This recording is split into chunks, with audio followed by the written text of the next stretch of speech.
up, skeptics, one and all, to tonight's episode of Call Me Skeptical. Spirituality. Oh, that's just my microwave. Where tonight we are opening up the internet phone lines to see if anyone can help us understand why they would say that they are spiritual. So won't you join James W. and myself, Amy Newman, for a spiritually good time.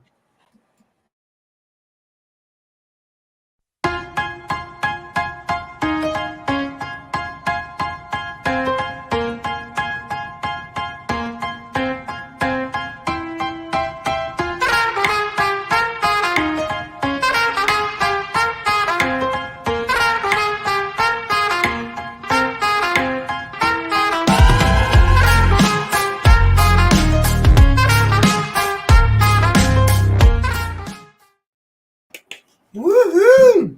That's right. Welcome everyone out there on the intertubes. I don't know how they get those 5G chips in us, but it's got to be the vaccines.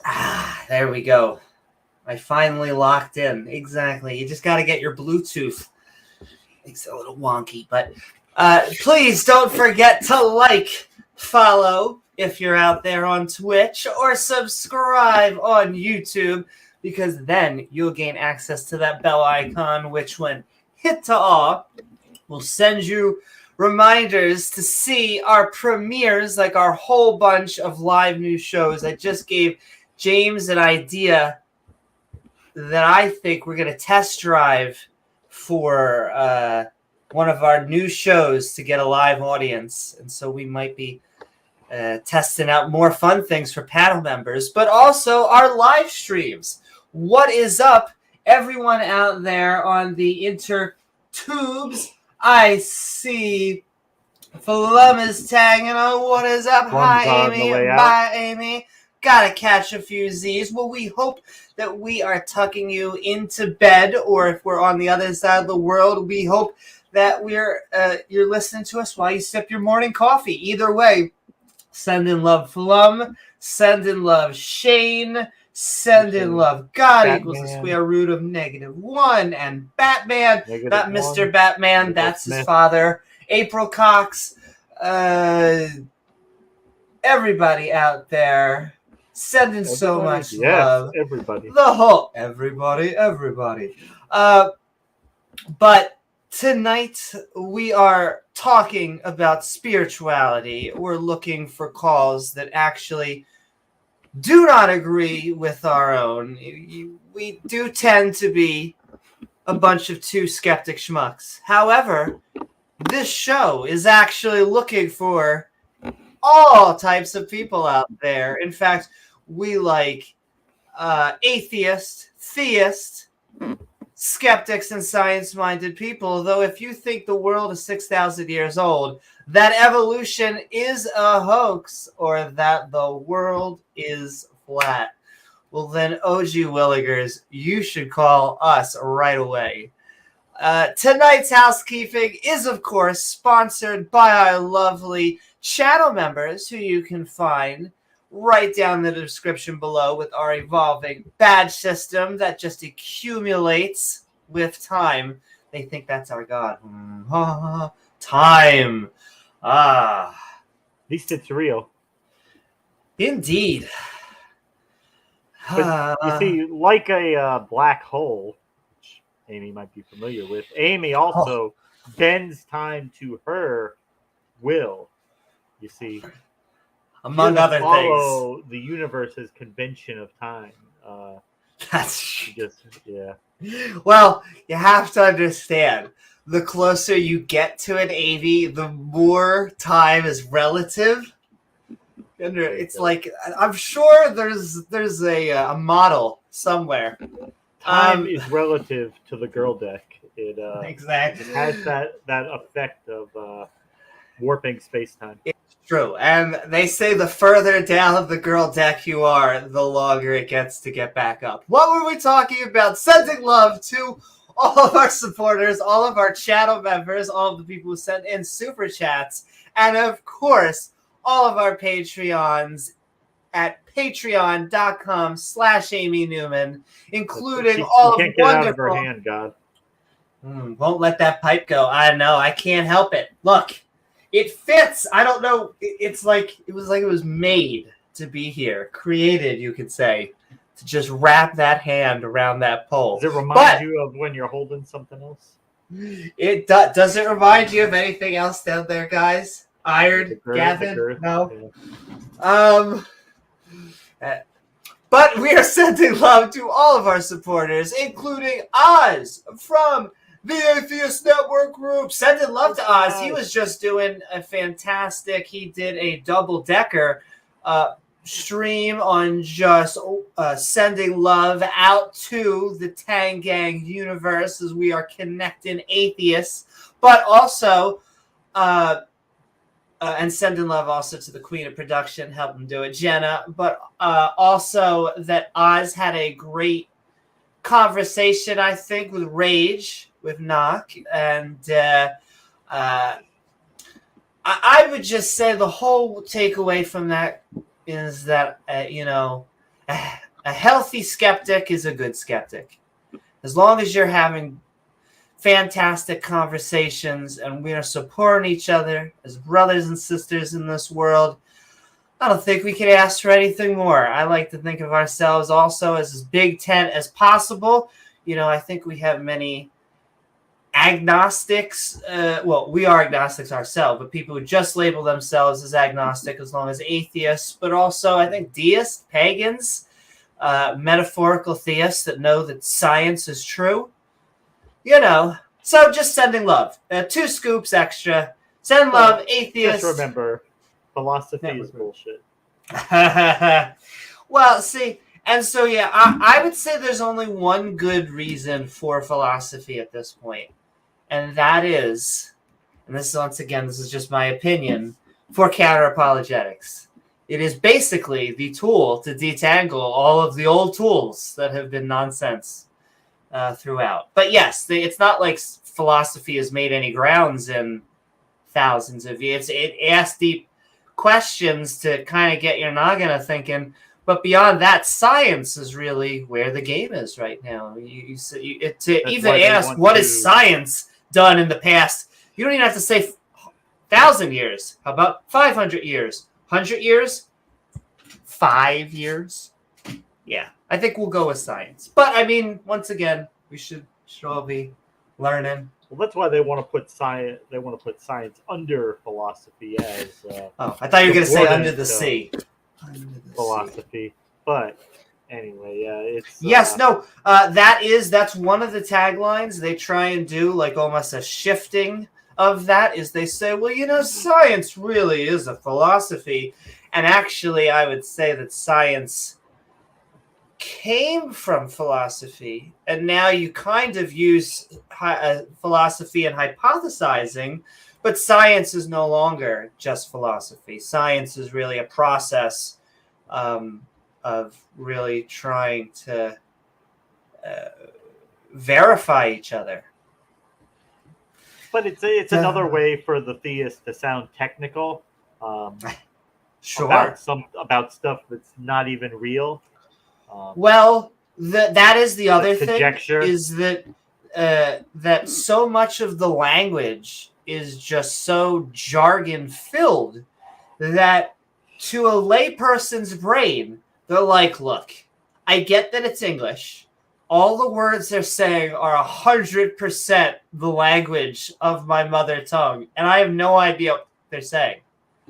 I'm expert in insert field, and I still don't know what the fuck they're saying. I'm not a dumb person. And no, it's because these are like technical, filled things that, they don't tend to... Like, if you're having a conversation with somebody, and they're like, are you using Aristotelian logic, or is that Bayesian logic? No, I'm just using logic. You don't need fucking subcategories of logic. If you have gone that far, I don't know. Well, it's also if your god is so weak that they cannot prove themselves in the empirical realm, then I feel like the title of all powerful, I feel, it has as much worth as saying the best hamburger in America. Like, sure, no one has that up on their restaurant. Definitely. Are these the best wings? Really? It's right here? Wow. But yes, exactly. Speaking of which, random irreverence. Because of all of the sinfulness, you would have thought this had been, but I have recently, for the first time, just tried Hooters style wings. They have their own brand. They are amazing. So I don't know. Breaded? The breaded wings? They are breaded. And people kept on telling me they're breaded. And I'm like, okay, I'll wait. I'll wait to see. And they were indeed breaded. It was pretty good. It was like it was like eating fried chicken, but then there was great sauce. Well, no, see that's what boneless wings. Boneless wings are eating chicken nuggets. This was weird. This really was like I can't even explain it because person next to me was eating it with just fried. So I had all the sauce and the buffalo, and I went spicy garlic and all that crap because I like a little roller coaster in the mouth. But they just had what the equivalent are like their boned wings. Also, I just like saying the word boned. Oh, yeah, no sauce? No sauce, but they were good. They were actually good. It was like eating fried chicken, but with the small bones. But yes, continuing on. We're going to do this quickly so we can get on to all of our calls and all of that. Just wanted to send out extra love out there. You guys should be checking out the Atheist Network group. You should also be sending love to grumpy old Cuss, reminding us that, well, when we listen to these creationist arguments, it makes us go a little bit cuckoo for Cocoa Puffs. Also, Diana Smith, because, well, yeah, 51% of the other sexuality doesn't have to be chattel or in the kitchen unless you're into that kind of thing. Man or woman. Pat Lowinger, sending love out to him, the man with a plan. Specifically, he just does research. He's actually having a book about to be coming. He's a publisher and everything. Got a book coming out. Sending love, but also sending love to Dale Pastel. Dale reminding us we're just looking for empirical evidence. Kind of the things that, they say, the theist creationists, the young earth creationists, say we're cheating. Oh, shit. Actually, I think the background for this is CGI, Rebel, but the pictures of the Earth. Is Rebel out there? Yeah, we saw. Rebel, you have been officially challenged to a flat Earth debate. This isn't for you. This was my last joke. But you have been officially challenged by Mark, and we just really want to make more debates happen. So how would you like to have a debate me, brah, on the flat Earth? Debate. You two here, one of these two hosts is queer. We're going to make it happen. What is up, Big Bad Mama? Hey, Big Bad Mama. Fake CGI. Hey, the funny thing is about my set, and I'm probably going to go green screen eventually. Of our thing is CGI. It's true. I mean, that's not a actual picture of a planet. That is Well, I just feel like you guys have been missing the entire point, which is I am CGI. I don't know if I should have came out and told you, but this is just a 3D render. It was just much easier to do it this way. I thought I'd throw something together in ZBrush, throw it up here. Way easier than doing my makeup. We're all CGI. Aren't we all CGI? Exactly. All right.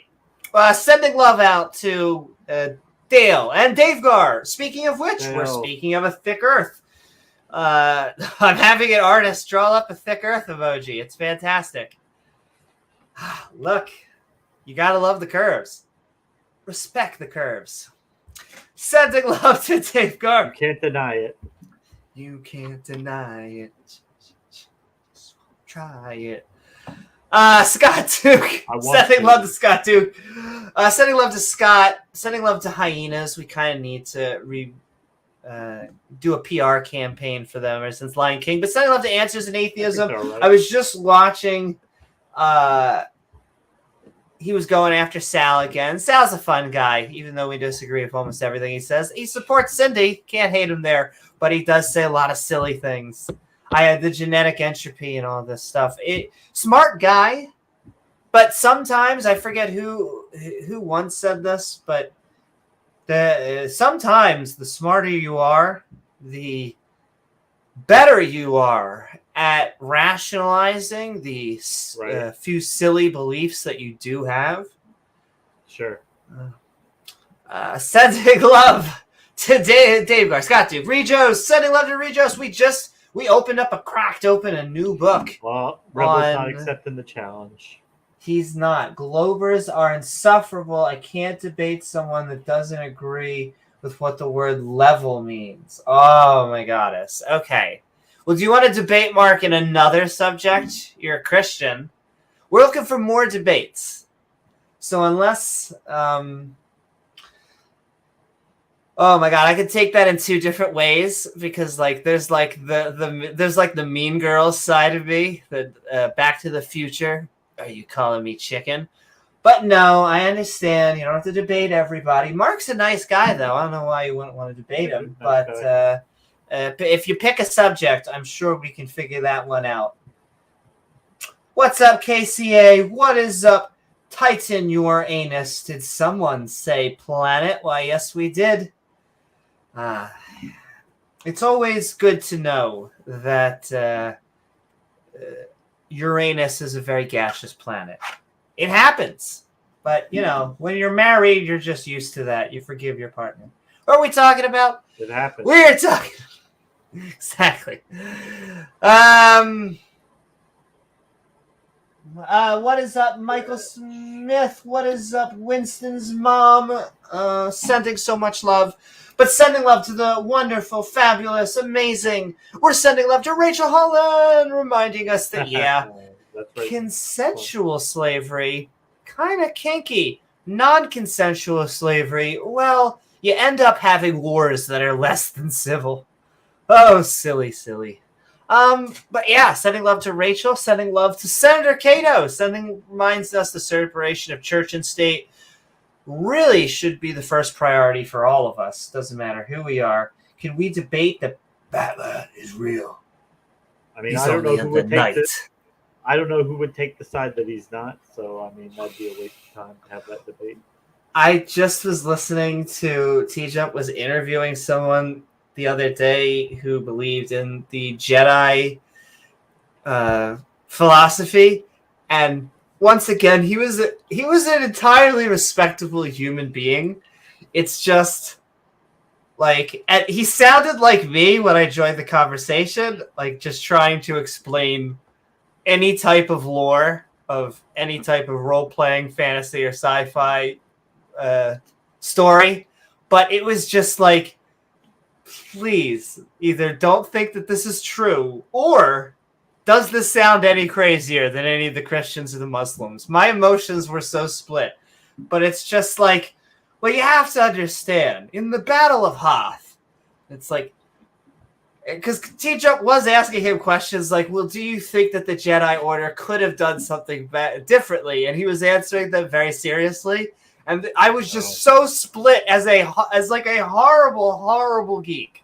I just was amazingly nice gentleman. It's just, and some of the stuff he said even made sense. It's just why, except for the.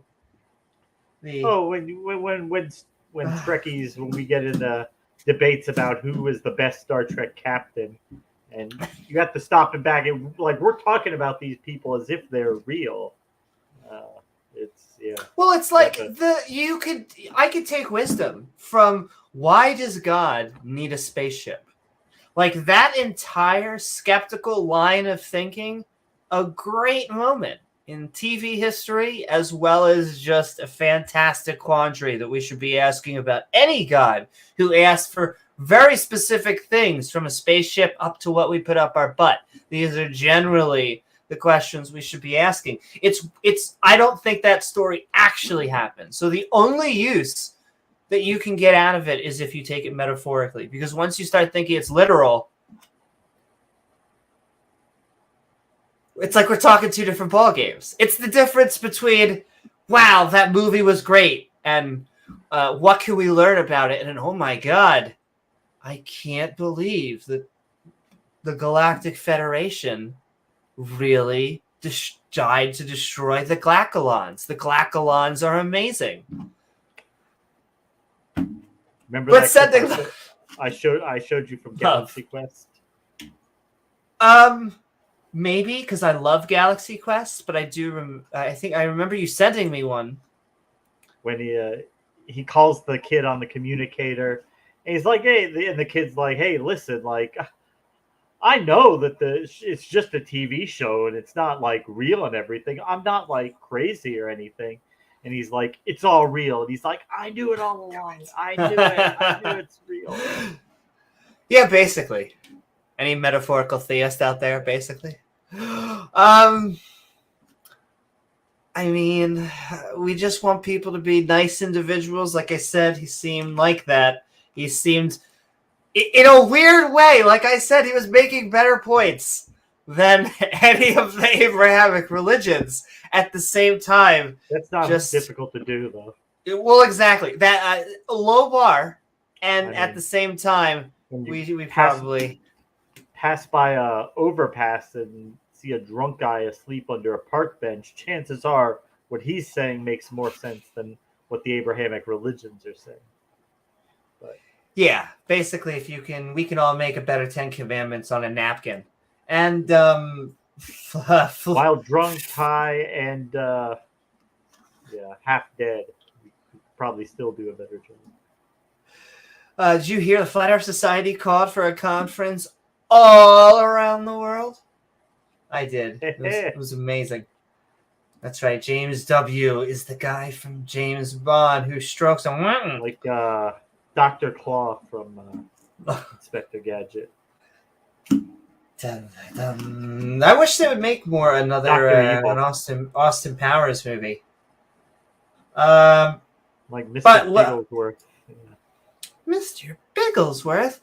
Sending love also to Rachel Hall and Senator Cato. James Wolfe. Sending love to James Wolfe out there. I've seen him out there all out in the atheistville of the YouTube. I love when they say, I couldn't help but thinking it, those YouTube atheists. It was just like, hey, James, we're one of those. That's us.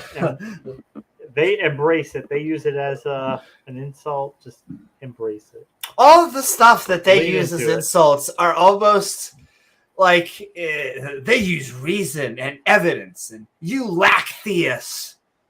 Yeah, we lack theism. You're right. You just believe in scientism. Oh, I'm sorry. Did you add an ism on it and think it was going to be scary? Yes, you're right. We like science. Oh, you mean you like things that can be tested and verified and repeated, and things that make testable, observable predictions. And wow, gee willikers, who would want that's that? Basically, like the same thing as religion, right? I mean, an old book says something. James, did you know a book did say a thing? Yeah. Oh, we had a guy today sending love out to Randolph Richardson. Like it was, well, I guess sending love out to Bree, who would say she actually gave the hardest argument for Look at the Trees. But this guy gave his best attempt at the Look at the Tree. Well, first of all, Randolph would say he was smoking the trees. Yes, she was on there. A whole bunch of. Well, we had an interesting panel in that there was at least 2, maybe 3 agnostics or atheists, depending on how you slice that pie that came on. That it was such a consciousness orient. My consciousness, it feels like I'm having deja vu. It feels like my shtick, but maybe it's become my. I don't know if it's convergent evolution. Maybe it became my shtick because so many theists are obsessed with it. Plus my own little life stuff, but I feel like I have never been felt like it's been a more hotter topic to talk about consciousnesses than now, because they're trying to tie it to God. Maybe they just tried to slip it into the oatmeal for so long that we didn't notice. But whew. Rebel, you are a flat earther. Just let that sink in. You are a flat earther. You think the world is flat. Okay? Evolution, we see it all the time. We know that happens. So yeah, we do test that, and it makes predictions that we test and find out to be true. Oh, the Big Bang, we can't repeat the creation of the universe. Well, I'm sorry that we can't meet that bar, but we do have a good amount of evidence about it, and yeah. It's also silly to say, like, you can't reproduce an expansion event when everything was in the similar point. For us to have that happen again, you would need everything to once again be in a single point. That is the big crunch. Yes, exactly. That's where it's hypothetically possible. The possible end game of the universe where we thought, and by we I mean scientists, physicists thought that's what was going to happen until it turned out that dark energy is actually sending things outwards in every direction. But also don't know if that's going to continue or if that's going to slow down at some point. But it's where we are right now, which is why when people ask what's before the Big Bang, it's like, no, that's the furthest we can go. And when they're like, well, that's not good enough. I mean, that's just how it works. I don't know what to tell you. But so 2 points on the Big Bang. We know the Big Bang is true because of microwave background radiation, the early imprint of the universe. And we know that it's because of dark energy. We know that we have been, because of Hubble's law. Hubble's law dictates that we are moving away from everything based on a redshift, and that only Andromeda is moving towards us. And once again, and funny enough, faster it's moving. It just happens to be called a law, but I just like bringing that up because they seem to like worship words. Like they seem to have really spooky magic. And so please tell us why Hubble's law is not a law. And then evolution is just the combination of two facts. The facts that genes mutate, sometimes randomly, sometimes not by other means. We can artificially induce it. And then by a process of selection. Often that is by a means of environmental pressures, whether you can match your surrounding environment, but also things like sexual selection, where you see things like a peacock's tail. I can reproduce the Big Bang, but I need an absolute vacuum. May I borrow yours? That is even more than the vacuum of space. That is just completely empty. I forget which movie was just making a joke about this, but sometimes when you're looking for a wine glass, you need to very specifically use the skulls of your enemy. Not always. Sometimes you can, just use a regular, pour a Chardonnay in a regular glass. But every once in a while, skulls of your enemy. Sending love. I think we were sending love to James Wolfe. We howl at the moon. Sending love to Disciple Day. Thank you so very much, Disciple Day. That's right. Welcome aboard the Girl Deck. We are so happy to have our atheist and theist brothers and sisters. It is great to have you. Money's money. Money is theist money, atheist money. And I like to think we are the one channel, well, maybe not the one, but one of many channels where you can just absolutely see where your money is going. Maybe a little bit too much. But hey, it's going to, I'm sure, a very good cause. In fact, the ants have been talking. They've been summoning Thor. You should see the other room. She's got boxes and boxes of lube and just dildos that haven't even been taken out of the package. Listen, when you go Bondage through kid. that much, you need to have a resupply. You should see my Amazon subscribe shop and save. Just sends it right to you. Isn't that right, Alexa, Gavin and Iron? Order lube. It's like, Alexa, Okay. now Order adding lube. boob. No lube. Alexa, now adding boob. All right, whatever. Close enough. Anyway, we are going to also send a special thanks out to Ian Davenport. Boom, boom, boom, boom, boom, boom, reminding us that hearts are not watches. No, they really aren't. If you try to put your try and swap out your heart for a watch, well, I get the feeling you're not going to have a lot of time to think about it. Oh, God. But yes, sending so much love to Ian Davenport, who has our Thank heart, you. and supporting so much love. I know. Well, I will say, and you can hear me. I feel bad. The later I come at night, the redder my hair gets. Freckles start to come out. Somehow my muscles get big, and then dun, dun, dun, dun, dun, dun, dun. Hey guys, you ready for a gay mic? No, that's good. Okay. Anyway, oh man. Oh, I turned to Carrot Top. That's the thing. Okay. Anyway, sending love to Ian Davenport and sending love to, last but certainly not least, Matty. Matt. Do. Reminding us that flat earthers. Oh, I'm sorry. Got that stuck in my throat. Don't actually seem to have a model. But you know who does have a model of not only how the universe expanded into what we know now, but galaxies, solar systems, and planets? Globetards? We Globetards have the model? It seems to be that way, James. Isn't that a little weird? Too many times. Yeah. Oh, No, I can't. or just enough. I can't make a ball big enough to have gravity that can attract water to its surface. No, I can't do that. But we put cameras in the space and we look down at this big ball that attracts water to its surface, and that water curves around the surface. It's called Earth. Yeah, well, they're basically like, we don't believe in gravity, so why does water stick to the planet? We're like, yeah, we heard you. okay. What we smoking, people? Oh, hey, if you're in numerous states after this election cycle, hopefully it's something good.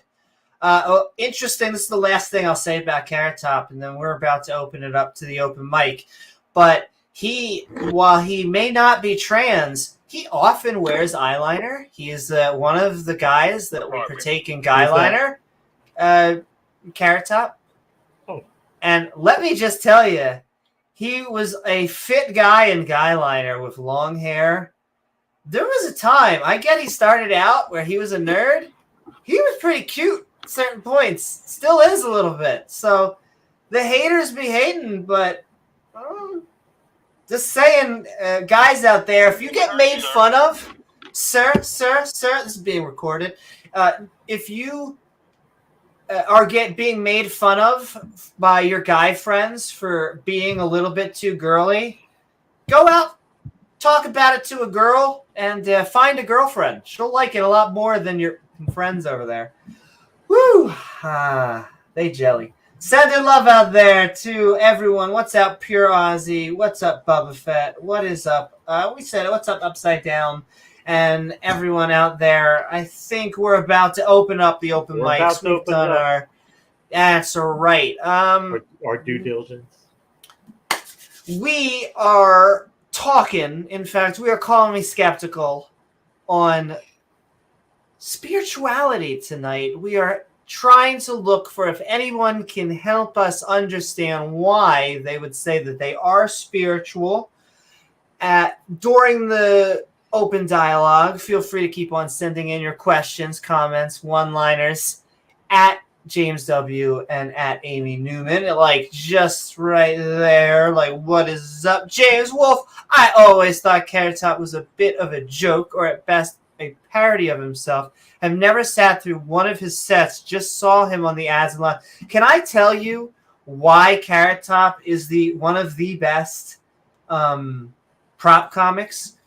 It's a weird thing, I think, until people like see him, is because he's an engineer. Like, the dude builds shit. Like, all of his props are actually different than mine. Like I just have one-off things. He has built contraptions that are like entire jokes that he then just throws away, and then brings you an entire another contraption that he has built hand by hand. It's kind of crazy. He's a good show.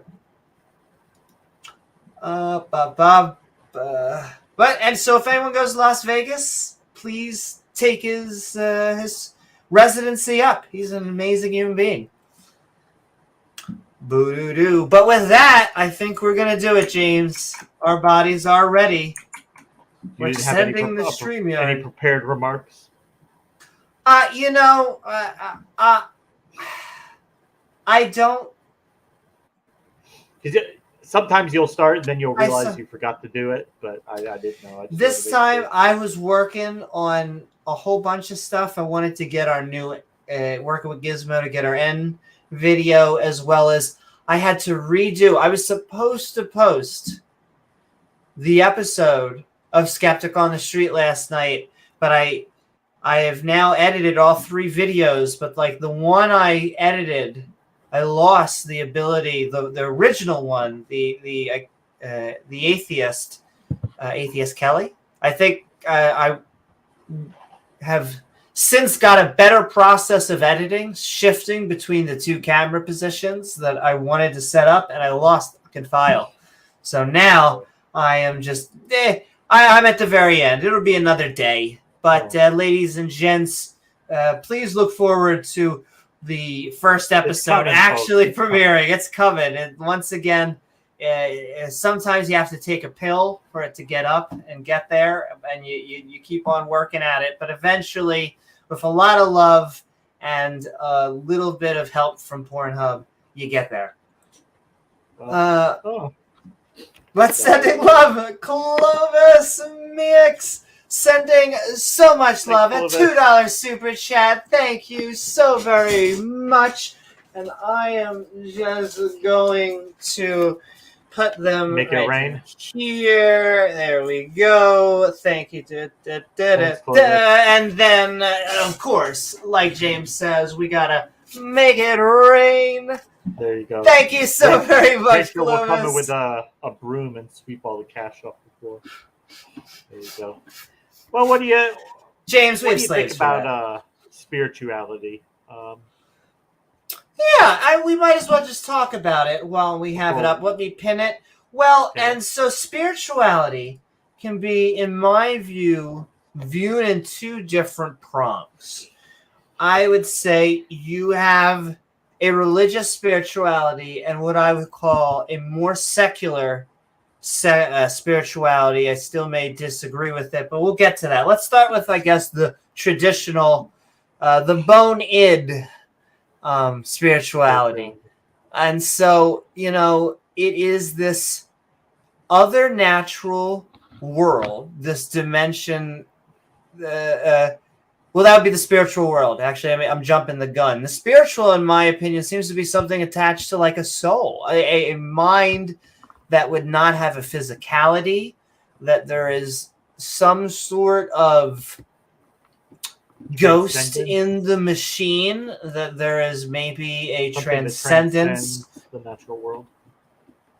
And I'm highly skeptical of that notion. So I see Rebel saying demons are spirits too.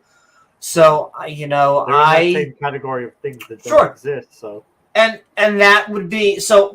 I'd say James and I both agree with you, but then we disagree. We just don't think that they are real. But in fact, just to bring that up, one of the things that I hate to say pisses me off, I would say really grinds my gears, is when people try to blame their problems on demons, on Satan, on like anything bad in the world. When it's one of two things. It's either A, an uncontrollable force that has really nothing to do with any human being, like a tsunami takes people out, and that was Satan. Or it is someone murdering someone in a horrible way, and how the hell, it was so gruesome, how can anyone do it? That has to have been a demon. When it is way, I guess, harder, colder, maybe, to just accept the fact that sometimes people do really evil stuff. Exactly. Both prongs. That nature just sometimes does really bad things. Sometimes the tsunami is just water, a really devastating wave hitting society, and then sometimes bad people do bad things, or sometimes people do bad things because of their circumstances or because they're bad people.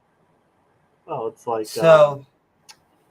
The guy, the Parkland, Florida school shooter, Nicholas Cruz. As soon as they identified him on the street, and then they took him into custody, the first thing he was telling the cops was about demons and that the demons made him do it, basically. And well, it's I think it's, and that comes in two flavors. There's an easy way that comes in the either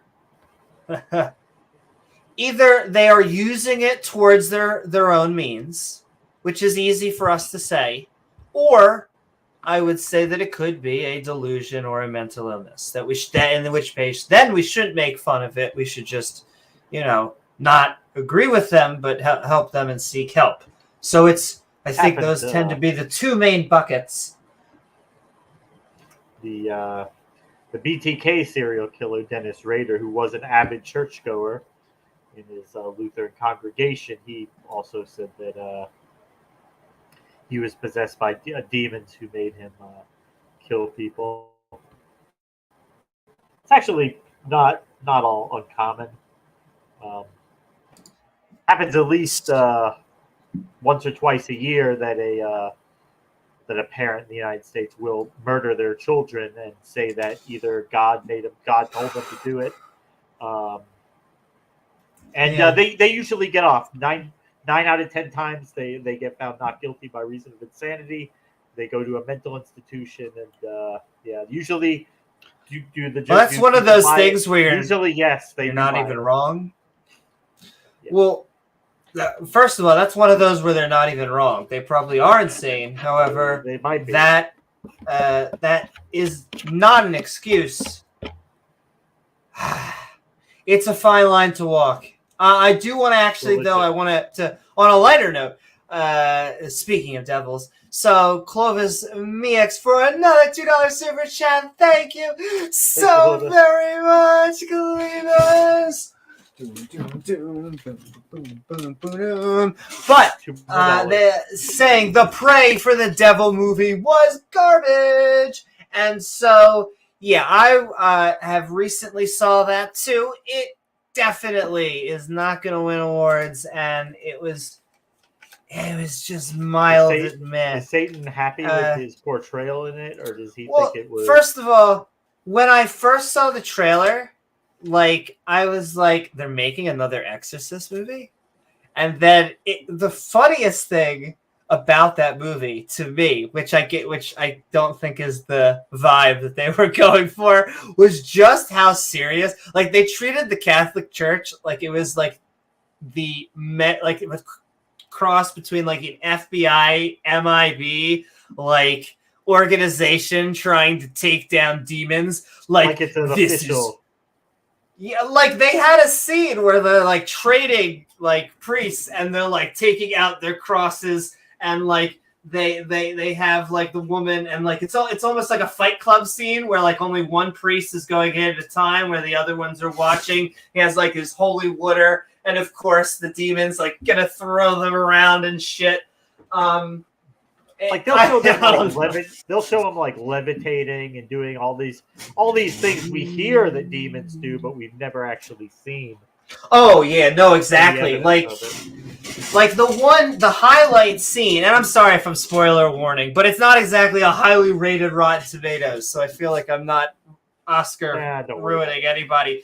But like the highlight scene is just like the hair going down the child's throat, because it's all about trying to save this possessed girl, and it's like the same demon that has been haunting and following this one.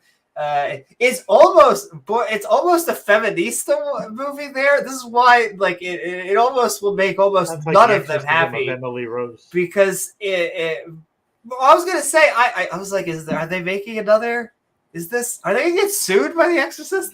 But like, because it's a female main character, and it's like the teacher is like, I'm gonna teach her. We're gonna let a girl in here, and all the other people are like, a girl? How is she gonna fight a demon? And then she doesn't have a penis. Spoiler. How is she gonna do it? I don't know. Like I said, it wasn't as. I'm trying to remember. There was a movie we saw recently that had a 0% on Rotten Tomatoes, and that really does take the cake. But yeah, you probably don't need to spend that much money. It wasn't that great. The Setting Love Clovis Mises. It was funny in a way that probably they didn't want it to be, and so yeah, demons. They are a hoot.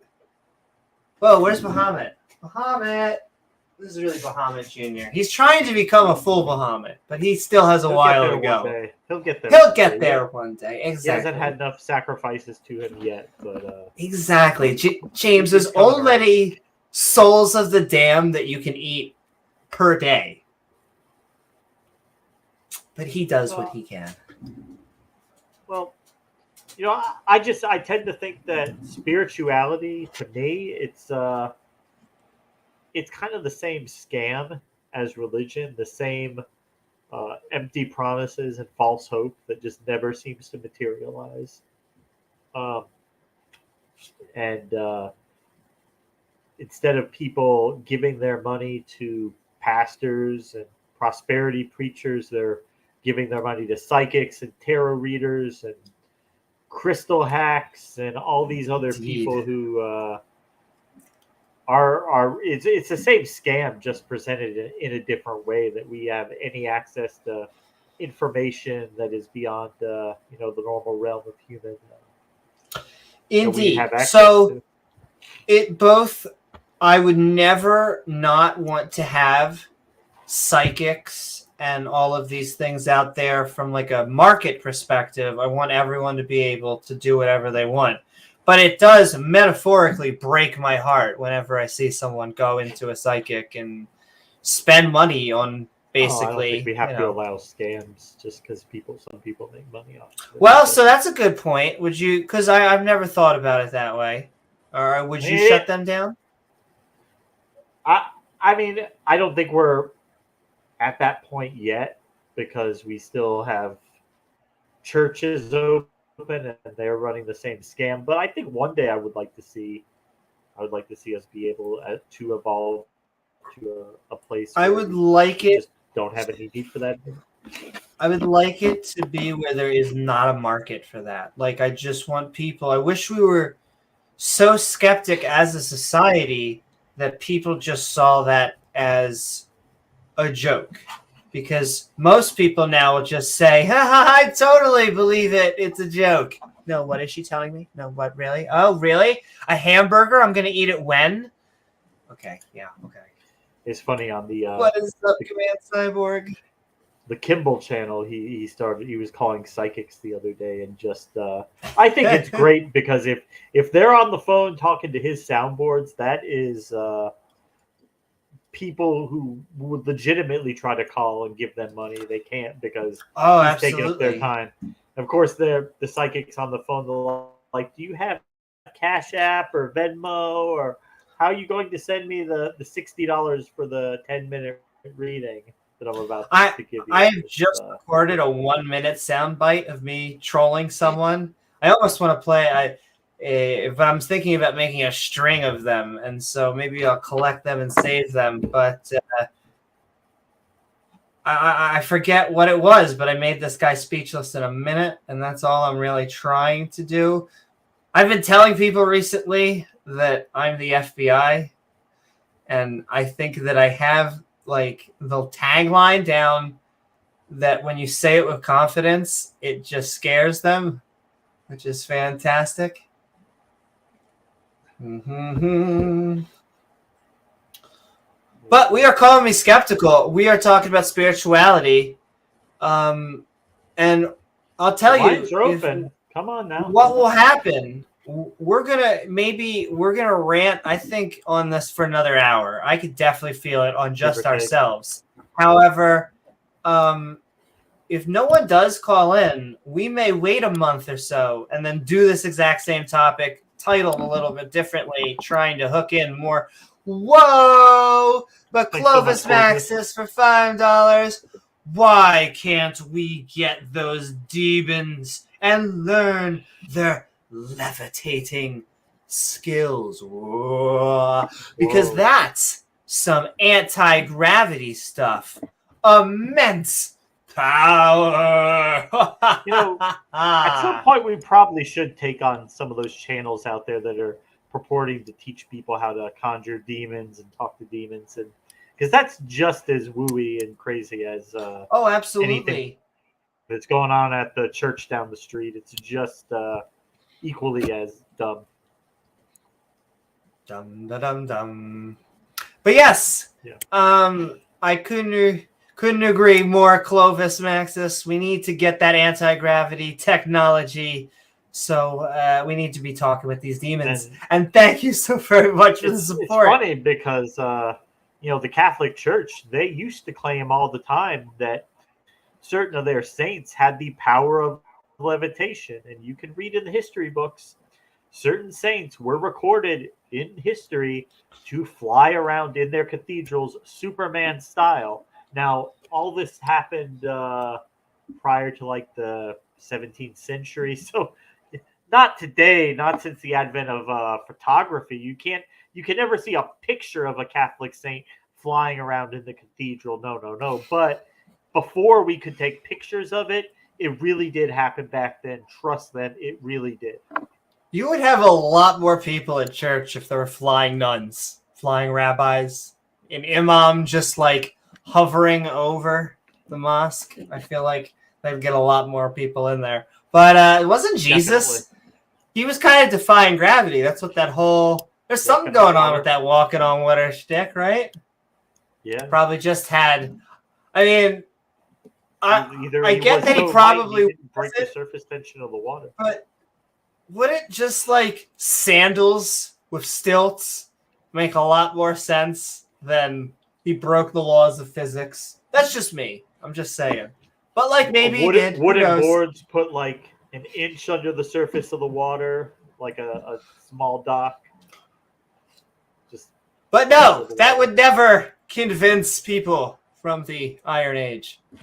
But yes, thank you so very much, Clovis Maxis, for all of the support. It's helping us float away. In fact, we are going to get our first caller. That's right. We're going to levitate. We're going to defy gravity that apparently doesn't exist for flat earthers. But we are going to get Sven on for our first caller. And with that, we are calling me skeptical on spirituality. Good evening. Woohoo! Girl Good Next. evening. Welcome aboard. How are you, Sven? And we are calling Us Skeptical, talking about spirituality. And what are your thoughts? Awesome. Yeah, I think spirituality is kind of just the innate feeling that we all have that we are experiencing something different than the physical. I mean, we could go down all the paths of metaphysics if you want, or we could just stick on souls. Well, Yeah, I'm less convinced Sure. of the No, spiritual realm and more convinced that like spirituality with souls is us trying to figure out what it means to be human. Okay, I would be interested in actually pushing. So I appreciate that, but I would also be interested in exploring why or what elements of our experience you think are non-physical. We could just start with qualia if you like. Sure, I am skeptical of the notion of qualia. Of Mary's room, you're not convinced by that what's qualia? thought experiment?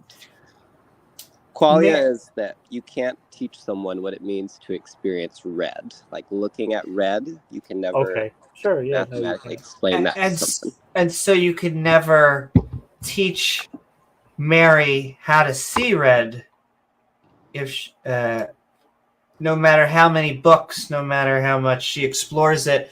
I would say that there actually is a wave that is factual, that is a both chemistry, physics, biology. It's all there's an actual wavelength, but where it falls on our biology is that we have imperfect devices, and so it's really our best interpretation of technically what the opposite of what it is, because it's absorbing. But are colors innate to the world, or because a color is just a frequency of light, and sure, it seems like it's just something evolution invented to help us. I don't think color is even innate to the natural world. I would say the wavelength is real. It's not real, that. Right. We are having subjective experience. I'm not negating subjective experience, but I would say almost the subjectivity, I would say, comes because we're just trying to experience it through what our devices can. This is the best our cobbled together biology could do. Right. And James, I guess what I could say to you is like, with colors not being an innate thing, that would also be like temperature is not an innate thing. And yes, we can agree on that materially.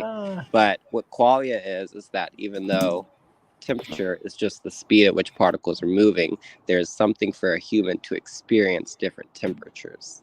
So while temperature may not be a real thing, it speaks to spirituality that we have an experience with temperature. But I wouldn't say that's spiritual. I would say we all experience temperature differently. However, we can still make good boundaries, like 98.6 degrees Fahrenheit. I wish I knew the Celsius was a healthy human temperature.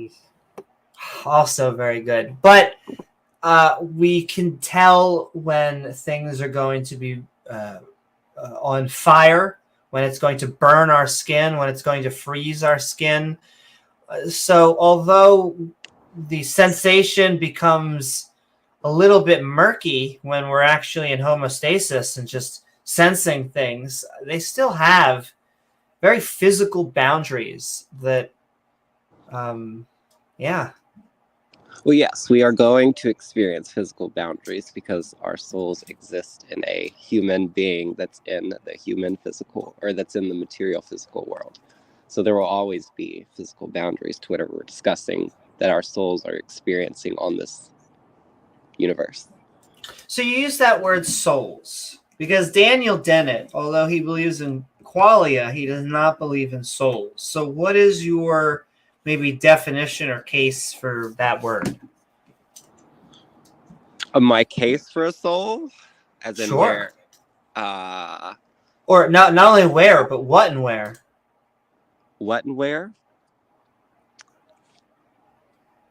What is it? Where does it exist? Where does it exist? I had already said like it currently it is existing within us in this physical world right now. Your soul Kinky. is you, Sorry. my So soul is me. it's matter. It's- Does it take up space? Is it energy? No, we're talking about spirituality. If we're gonna You have said an it honest exists in the conversation, we physical have world. to remember that spirituality is But always you going said to the exist. physical world.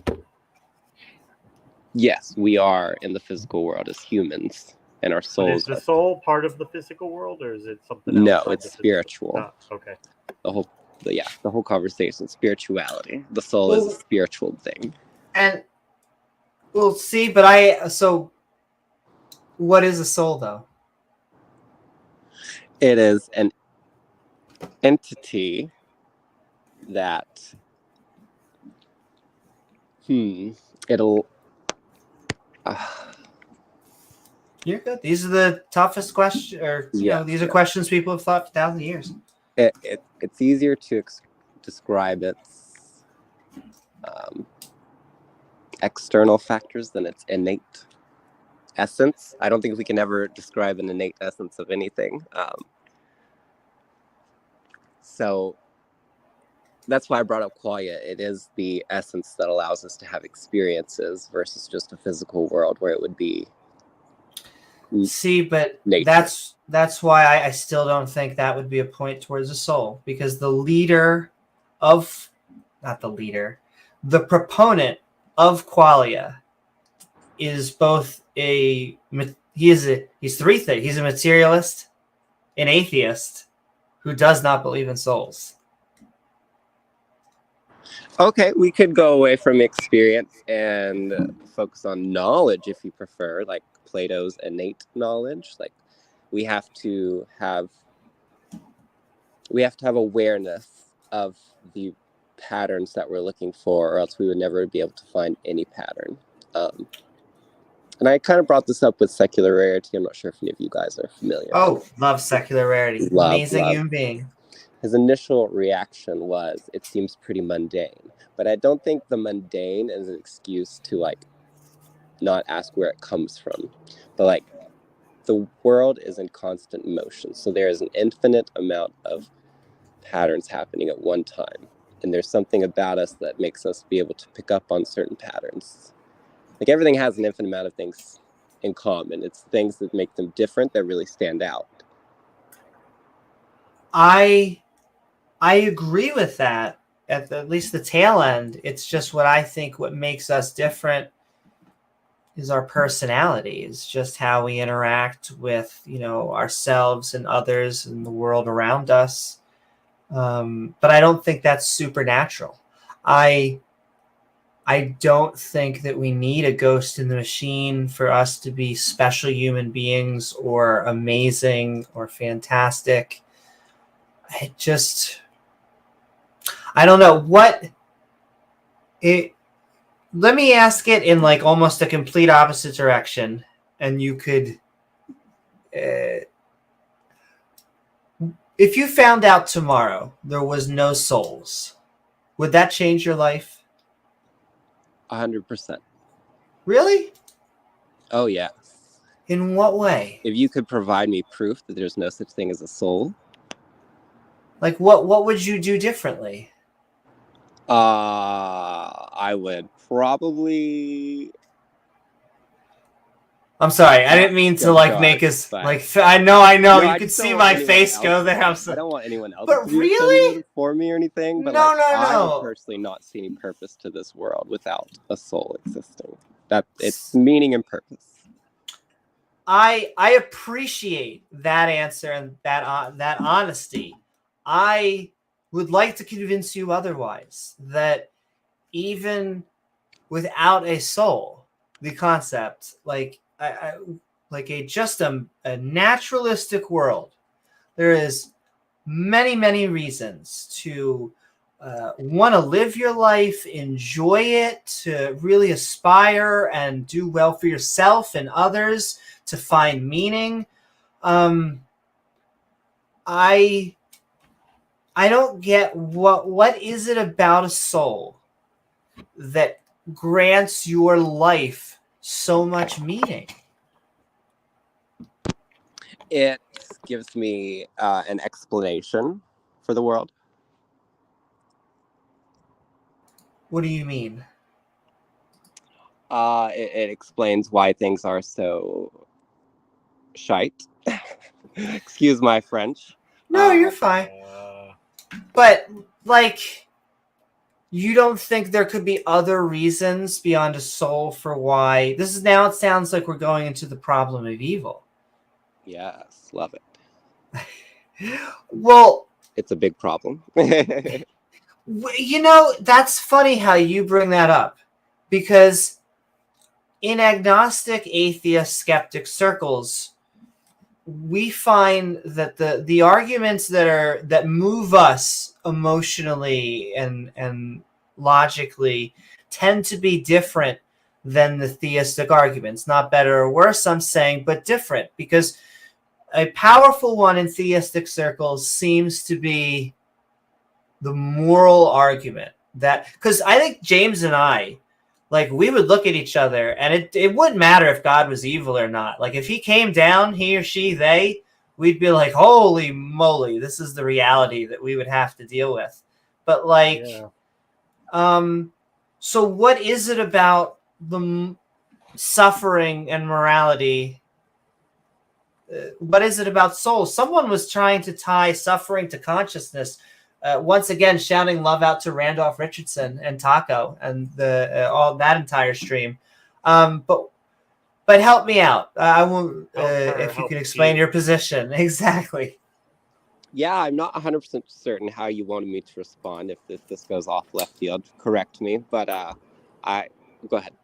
Well, no, yeah, I maybe I left it too open-ended, but like I find a lot of rich, deep meaning, while I still know that someone said earlier a meat popsicle. You know, we are these floating, Chemicals walking, talking. Yeah, I mean, I like to think of ourselves as walking, talking ecosystems. We're like this big, lumbering, multicellular organism. We actually have a lot of bacteria and viruses that aren't going to kill us, that are just living inside of us. We're doing our thing as a multicellular organism, living our best lives. Could I ask you real quick if you think that's a privilege?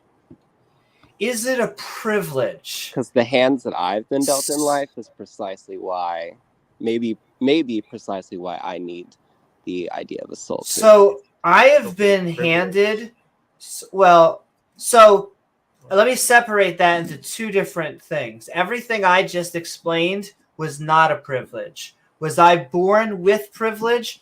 I was born with an immense amount of privilege. I was born with a golden spoon in my mouth, and which I need to probably spend the rest of my life trying to give back for. I didn't really know until I was an adult. It's really, you have no other perspective, and hopefully I can use that to my advantage to help others one day.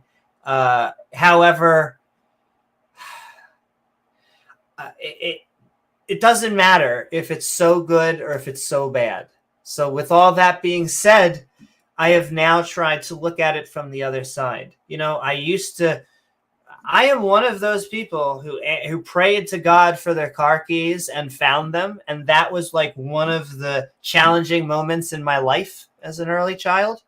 That should try to tell you where my prayers were going to. And so it wasn't until I had much more perspective now that I realized that, you know, I found my car keys. There was a child with their, you know, eyeballs being gouged out by insects and all sorts of fun things. And so I've gained perspective. Your keys, but the child lost their eyes. It was in his plan, James. It was part of the plan. And so I understand why people who weren't given the same spoon that I was in may have a harder time seeing how awesome life is. However,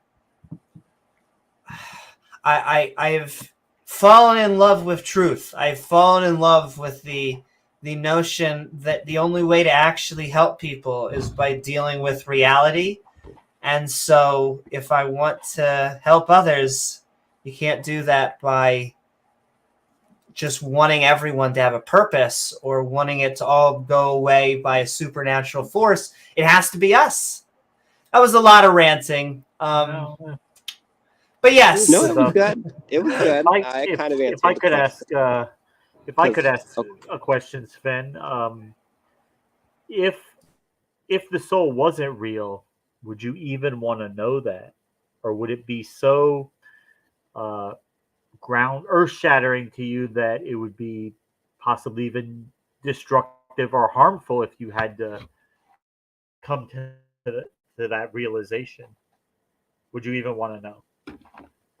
That's a very weird question. My jerk reaction would be definitely, yeah, I would want to know, but I also would become extremely not nihilistic or pessimistic, but what's the word?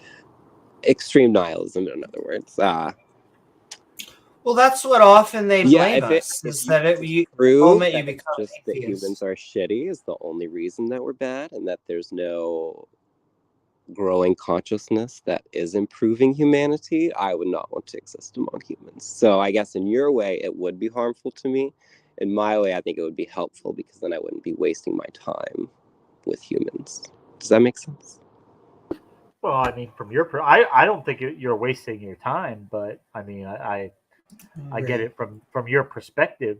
Maybe you would be, but I mean, I think at some level we have to, like Amy said, she fell in love with truth. I think we have to deal with reality on its own terms, and there are aspects to reality. There are parts of the world that are not exactly inspiring. They're not. But spirituality and the whole reason we're. Oh, go ahead, James. Sorry. No, there are aspects of things that are not hopeful, that don't inspire us to hope. Sometimes I'll say, it's like me and Amy in our position. We have to be like that kid in the neighborhood who realized that Santa Claus wasn't real a few years before the other kids, and just went around popping the balloons of all the other kids, saying, haha, Santa Claus isn't real, and spoiling their fun. But we're not doing it to kids. We're doing it to adults who have had these things taught to them and been reinforced. And we also don't want to go to churches. We're not like, hey, your God doesn't exist. Right. It's like kind of a come to us kind of thing. Yeah, no, you're good, Sven. My biggest problem with all of that is the idea that, like, you said, Amy fell in love with truth. Like, I as well fell in love with truth. I have been studying philosophy for about 7 years, 6 or 7 years now. So, a layman's. Go ahead. Can I just interrupt you? I guarantee you. So I imagine you are a skeptic, rational, logical human being. But you added a condition. You added a condition that, we're talking about feelings, so I can't shit on feelings. However, the condition is, if I found out this were true, like, it is devastating for who I am as a human being. And so it puts a counterweight on on finding out that truth, because you are disincentivized to get to that mountain, which is, we often get this from theists who say, you do not want a God to exist, therefore you are going to just reject everything that we say. I think James and I would both reject that notion. We do. Yeah, well, we are basically, the joke I say is medium atheists. We're all somewhere between we don't think a God exists. We will even assert that. We're not dogmatic. But if a God were to, like, poof in front of us, like actually join the channel, would show up on every channel, on on every TV, on every screen, clearly, I mean, visible. Like, at a certain point, we would have to be fighting them. It's like I just was watching the Terminator movie where no one was believing, Sarah Connor. At a certain point, yes, you got to be skeptical. But if the Fig is in front of you, about to shoot you through the face, well, you know what? At that point, the empirical evidence has mounted that bar. Like if Yahweh came down, was kicking ass and taking names, we would have to deal with that. I don't know. We would probably be theists all at that point. I don't know if we would worship Yahweh, but be on his side or not. That would be completely different. Exactly. Well, the way I always say this is that if the Abrahamic religion, like Christianity, is true, then Satan is definitely a theist, like 100% a theist, and yet does not, different sides. So apparently you can believe and not. He knew for an absolute fact God was real. He knew of God's power. He knew God was omnipotent, but he still decided to rebel against him anyway, knowing it would be doomed to failure. That God must be exactly an asshole. But I guess our point, Sven, is that it sounds like you are a skeptic person. It sounds like you are using rationality and logic. But it feels like you're setting yourself up for a bar here. If this is true, therefore, life goes to dark place. I mean, and we see, and I guess similar with the theists, like they'll say, they have so much writing on this theism that for them to have to face the fact that it wasn't true. So be that as it may, they cling to these very, very flimsy reasons that they cling to their faith because it's all they have. So they will cling to it because the thought of losing it would be just so devastating to their world. But let me also say this, and then Sven, you can say, like I said, because I know we're saying a lot, take as much time as you want. But so the ultimate nihilism, the fact that there is no higher purpose and blardy-blar, there is no internal force. I mean, as far as I could tell, I think James will agree, that's true. There is no higher purpose, that there's no law in the stars that is going to say, this is why we are here. You were made for this reason. Yes. However, I would actually say because of that, there is a great freedom. It gives you, in a weird way, it gives you a much better purpose. You now get to say, holy moly, I am alive. Not only am I alive, I am one of the few conscience agents that is sentient and introspective enough to do whatever the hell they want. We are more than just alive. I don't think we're better than other animals. Tool making and stuff just tends to be our shtick. But since we're biased, since we already are biased towards intellectual, social activities, why not enjoy it? Why not actually lean into what we like? I decided I wanted to learn about game design and film and multimedia and all this stuff. And it's great. It was the best thing I ever did. I think you should be responsible with it. There's good ways to get that path. Least amount of money. Heathenism, and you worship your genitals. Sure. Well, and that's always fun. And you know what's funny? Do you notice what we haven't talked about up until that now? And it's fine that we do, but it's just funny. They do think that I am obsessed with that topic, and that's what James. That's all I can think about. I know. I mean, it's important. It's an important topic. You should be secure in your gender and your sexuality. I think many people actually spend their entire lives trying to figure out who they are. I think that is not even transgender. That is just human. I feel like I want to let you respond, Sven, and have you the time, and then we're gonna read a super chat. But Sven, get it all out. Exactly. The floor is yours, but then please tell me when you actually are done so we can read a super chat. Awesome. The first thing I would say, a couple things I want to hit on with all that thrown at me. you said it. You believe it's a much better. Oh, I don't know if you said experience or there's a much better meaning to ignore that there might be a bigger one and that we are just here as humans. And I think that's pretty subjective. Like you may think that's better, but to me it sounds slightly selfish. Just from my.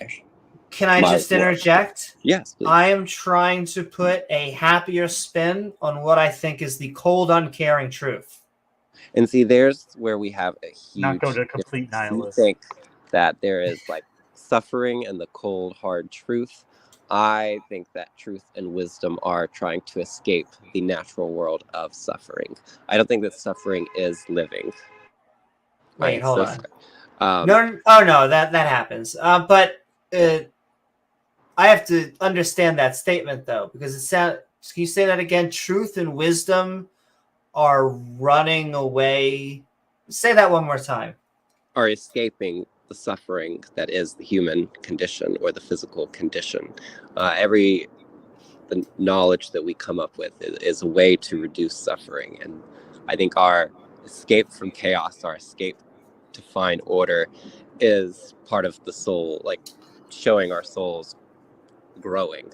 I feel like that is more of a poetic definition than an actual definition, because there's a lot of truth that just has nothing to do with suffering one way or the other. Sounds nice. Like it sounds nice, but it's like, if I were to make a program that was like every time that there is 30 gumballs, add 1, and I were to do a true factor that said, have there been 60 gumballs and it equals 2 yet, it's either going to be true or false. It has nothing to do with suffering.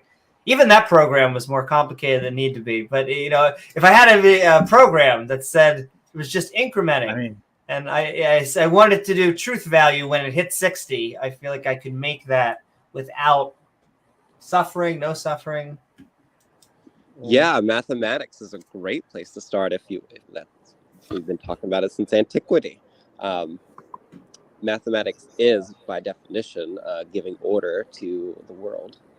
And so, while you may not think it has any bearing on...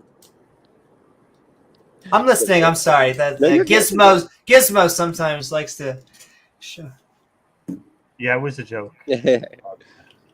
Because that's just something that the theists telling me sometimes that... Oh, yes, I worship my genitals. Exactly. Yeah.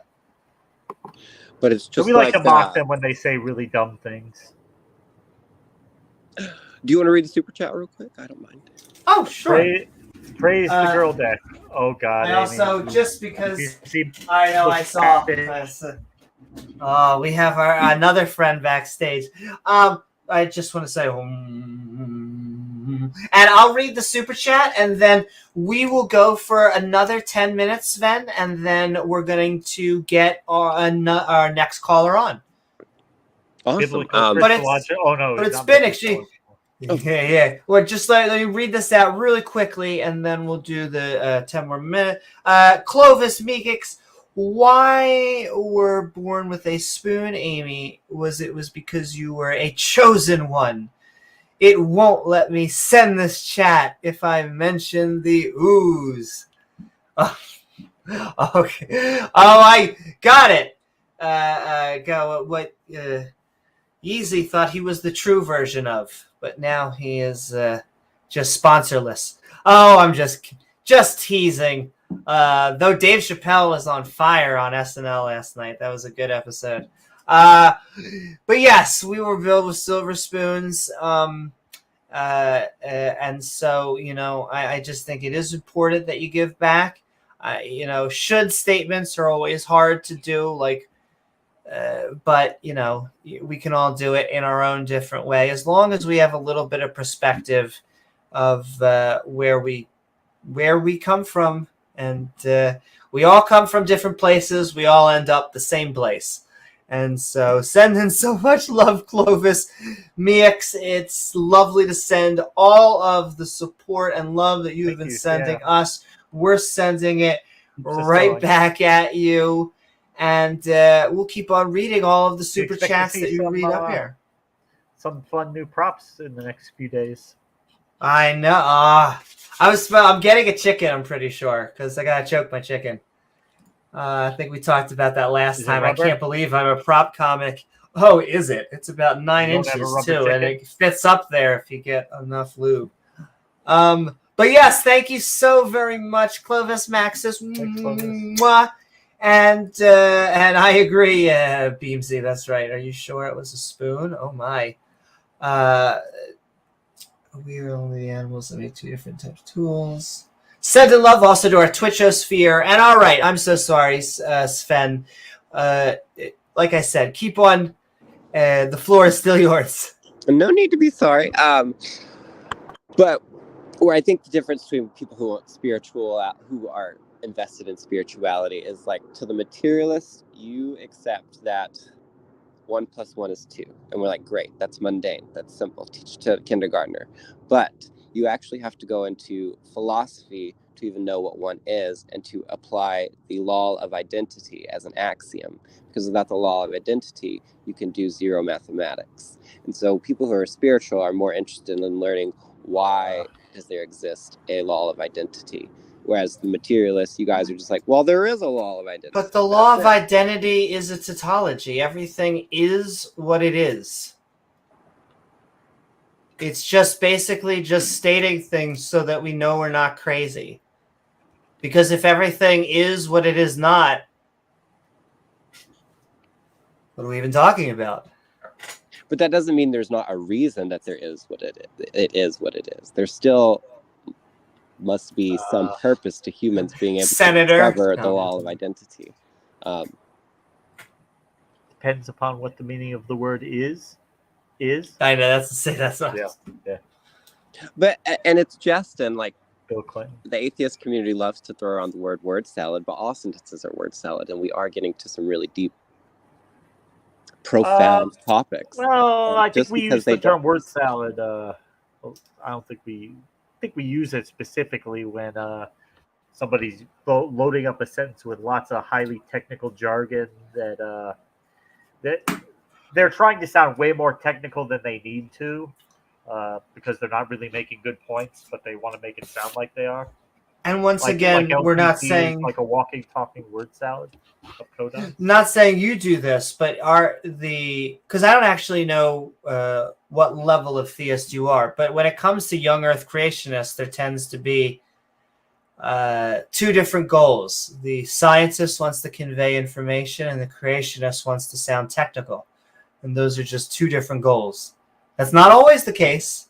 Like I said, there are plenty of smart information conveying theists out there. It just seems like when they're trying to go after evolution, the Big Bang, gravity. Clovis Maxis, another $2. You didn't answer the question. Ooh. Now you're making me wonder. Why were you going to because you were just one? Let me send the chat. Oh, were you actually being serious? I really thought you were joking. Like, if you want to know why, it was because both my parents worked. My dad is a physical therapist. My mom has sold jewelry. But she's always I wouldn't say I was rich. I would say I was a middle class that was well off, but well enough that, I had a room and my playroom. And so if you have a room and a playroom, when most children have to share rooms. But yeah, there's no such thing as a chosen people like that. That's not a real thing. Like, Jews are just a mix of a few different ethnicities that happen to have a shared religion. So you can see Ashkenazi and Sephardi and Ethiopian Jews. They shapeshift. Yeah, and then they shapeshift into lizards because we are the Galactic Federation. Which, funny enough, once again, the only human currency they trade at the Galactic Federation is shekels. Israeli shekels. Yes, exactly. All I your also- super chats have to get converted to shekels. Exactly. Unfortunately, but it's the only way that Mossad allows me to transfer the funds. But yes, I mean, like my parents were like, and it goes. So once again, it's a hit or miss because I have a grandfather who did one of the very first foot surgeries in the United States. I have a lot of, my both two of my uncles are different doctors. However, I have another uncle who sells bells on the boardwalk in a Hawaiian t-shirt, and he doesn't like to wear shoes. And I'm pretty sure he is nothing more than, if he got his GED. And so, yes, you can look over here. A lawyer? No, one of my uncles is a doctor and a lawyer. He did malpractice suits and all sorts of. Not very far. I mean, so yes, there is the academic side of my family, but then there's also, like I said, there's people that have nothing to do with academia and are hippies and are completely not interested, and were probably protesting Vietnam. So it's yeah, but I know enough to know that spoiled is not the same as controlling the world. My parents still have to pay the normal amount of taxes, and they don't get to go to special islands where they throw parties, apparently with where very wispy saints may have been hanging out, or Martha's Vineyard. Yeah, well, I mean, and yeah, there's people who are super rich that I'm not. They were not billionaires or millionaires. I mean, they were vacation just on Martha's middle Vineyard. class. No, I mean, my biggest place where I used to vacation was Ocean City. Should give you a hallmark for where my vacations. I used to love Hershey Park, Dorney's. Yeah, I was middle class to upper middle class. But if you think they control the world, I'm sorry, Sven. We've been bullshitting on this thing. But how about this? Because I do want to give you as much time as you can to talk about it, to respond to any of it, and then eventually we would also like to give you just your final thing on the subject itself. But really anything. The floor, once again, is all yours and all that. But thanks for coming on, Sven. Have you? Thank you for coming on. Spend time. Did you just find the channel recently, or? Oh no, this is Stilette Leray. I thought it. Yeah. What's up, Stilette? In the Discord, I'm Sven Garuda-san, so I thought you guys knew. I get confused with the Atheist channel sometimes. Have you ever seen me in Discord? It's Sven as well there. Okay, that makes sense. All right, Stilette. Yeah, so I've been around. I don't come for all the Bible studies sometimes because I dropped theism a good 12 years ago, and too many inconsistencies, in my opinion. And Amy, you had asked. We're on board with you there. So you would say you're kind of like a spiritual agnostic atheist or something? Yeah, if I had to define, I would say I'm pretty close to a Platonist, a traditional Platonist, not a Neoplatonist. Yeah, I believe in forms, and so that's why knowledge and meaning are two very important topics to the soul to me, because I don't think materialism offers an answer to where knowledge comes from. And you had mentioned morals earlier too. I also think that to be good takes the soul.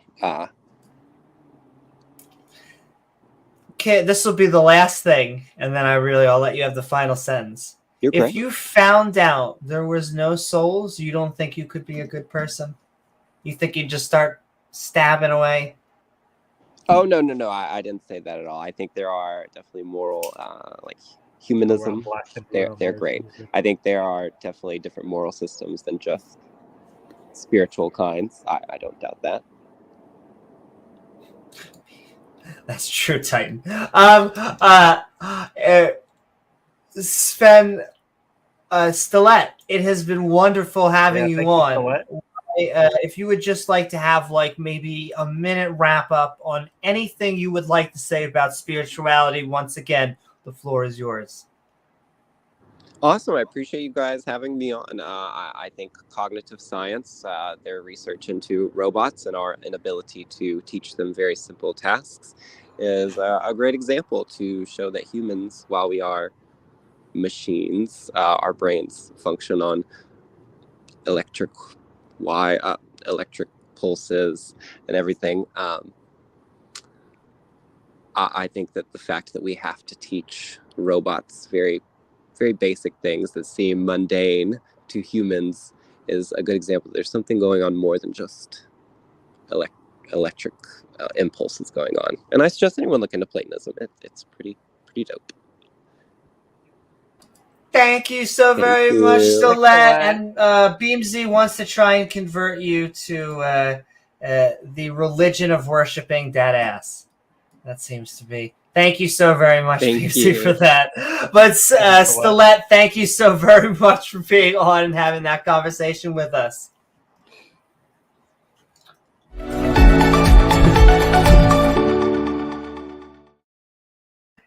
And all right, in about a minute, we're going to get Ultimated Jado Christian on. I'm going to be right back for a second, but I'm going to put that's right, Gizmo. I'm going to put the StreamYard back into chat if anyone would like to queue up. We give about 10 to 20 minutes for people who agree with us, and we tend to give 30 or 40 minutes to people who disagree with us. Sometimes longer. So sometimes longer. Yeah, the joke is normally we only have like 2 or 3 minutes left, but if it's a theist, we only have about 7 or 8 hours. Yeah. At least. So we'll be up there, and I'll keep that up there. But James, what are your thoughts so far on anything that we have been talking about before we get up our next guest? Well, how's everybody doing tonight? Thanks again, Stilett. That was it's good to hear from you. We've seen you in chat for a while, and thanks for being a viewer of the program and coming on talking with us today. It's always good to hear different perspectives. We don't try to live in an echo chamber where we only talk to people who agree with us on everything. So yeah, that's why we do this show, where we bring people on who tend to disagree with us. It's kind of the opposite of what happens on the religious channels. They tend to not like to have people on who disagree with them. They tend to get very hostile with them, but we try not to, unless people come on hostile with us. But otherwise, no. Anyhow, hope everybody's doing well this week. The Miami Dolphins won today. If you guys hadn't known, if you guys have been living under a rock, that's 4 games straight that we won. We blew out Cleveland. It was a pretty decisive win. So we're all pumped about that down here in Florida. Bye week next week. So any of you are NFL fans out there, you know that is basically like the worst week out of the year, a bye week. Anyway, we'll get through it, though. We'll get through it. It's just 1 week, and then we'll be back next week. I don't actually know for sure who we're playing that week, but I will check on that if anybody's interested. Probably not, but whatever. Anyhow, yeah. So this week, what are we going to do for the rest of the week? At some point, we're going to have Cindy back on the show, probably in the next week or so. I got to check and see what's going on her end. She was had some stuff going on as we all do at times, but she wants to come back. She had a good time last time, so we'll bring her back on and have a couple different people on that panel. The last one was really good. We had Bree and Rubik's Cube on there, and that was a really fun conversation. I think Bree is going to post that, mirror that on her channel, so you can go over there. Hive Science, give her the view on that if you want to watch that over there too. Let's see. We'll probably be back later in the week. I know we were talking about getting Pat to come on sometime in the next week to have a show, talk about an archaeology-based topic, which we haven't done in a little while. But it's we're long overdue for that. So yeah, we got then Amy's going to get that Skeptic on the Street loaded up. That will be coming out probably, I would imagine, this week. You know, the thing with Amy on that, she runs on Amy time, yes, but she also is such a perfectionist that she wants to get everything 100% right before posting it, because she cares so much about the quality of the content. She really puts a lot into it, so you can be assured that when it launches, it will be ready. But everything we've seen so far has been really good. So, yeah. We are just happy to be on tonight. Well, I don't know. I think you'll have to ask her about that, Beasley. Calling her anal retentive. She's a perfectionist, I would say, especially like with technical things like that. Yeah. Woo-hoo! Yeah, I can't help it. I could have just released, like, I could have probably got the episode done last night, but, like, the editing of the first and second wouldn't have matched the third, and it would have bothered me so badly, because you can only upload it once. I mean, I guess you can upload as many times as you want, but... but yes. Video uploaded a bunch of times. Yeah, just over and over and over. Rapid fire. But sending love out there. I still see Winston's mom and Beamsy and Michael Smith and Stilette and Purzy. Oh my. Yeah, I can be and get a little anal every once in a while. Woolly Ignorant, Pseudonym, Heat Shield, Clovis, thank you so very much. That's right. No, I very much. It's the one thing I will agree that, there's no Gentile, no Jew or Gentile. It is just us on this planet. We are all brothers and sisters, and there ain't nobody coming to help us, so we need to help each other. Though, I think, just Gizmo. That's it. I think we're going to get ultimated on here for some fun. Oh boy. Are you ready? Our bodies are ready. That's right. I gotta go. We are. The vodka. Shot. Reminds me of like Oz. He's got that sound bite ready.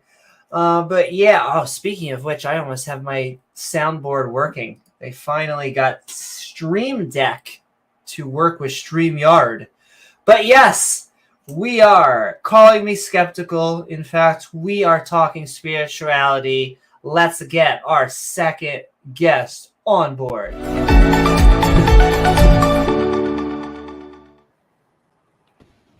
Woo! What is up, Ultimated? Hope you are having a lovely day or night. We are. That's right. Gotta love the PR terms. But sending love. Oh, I love everybody's name.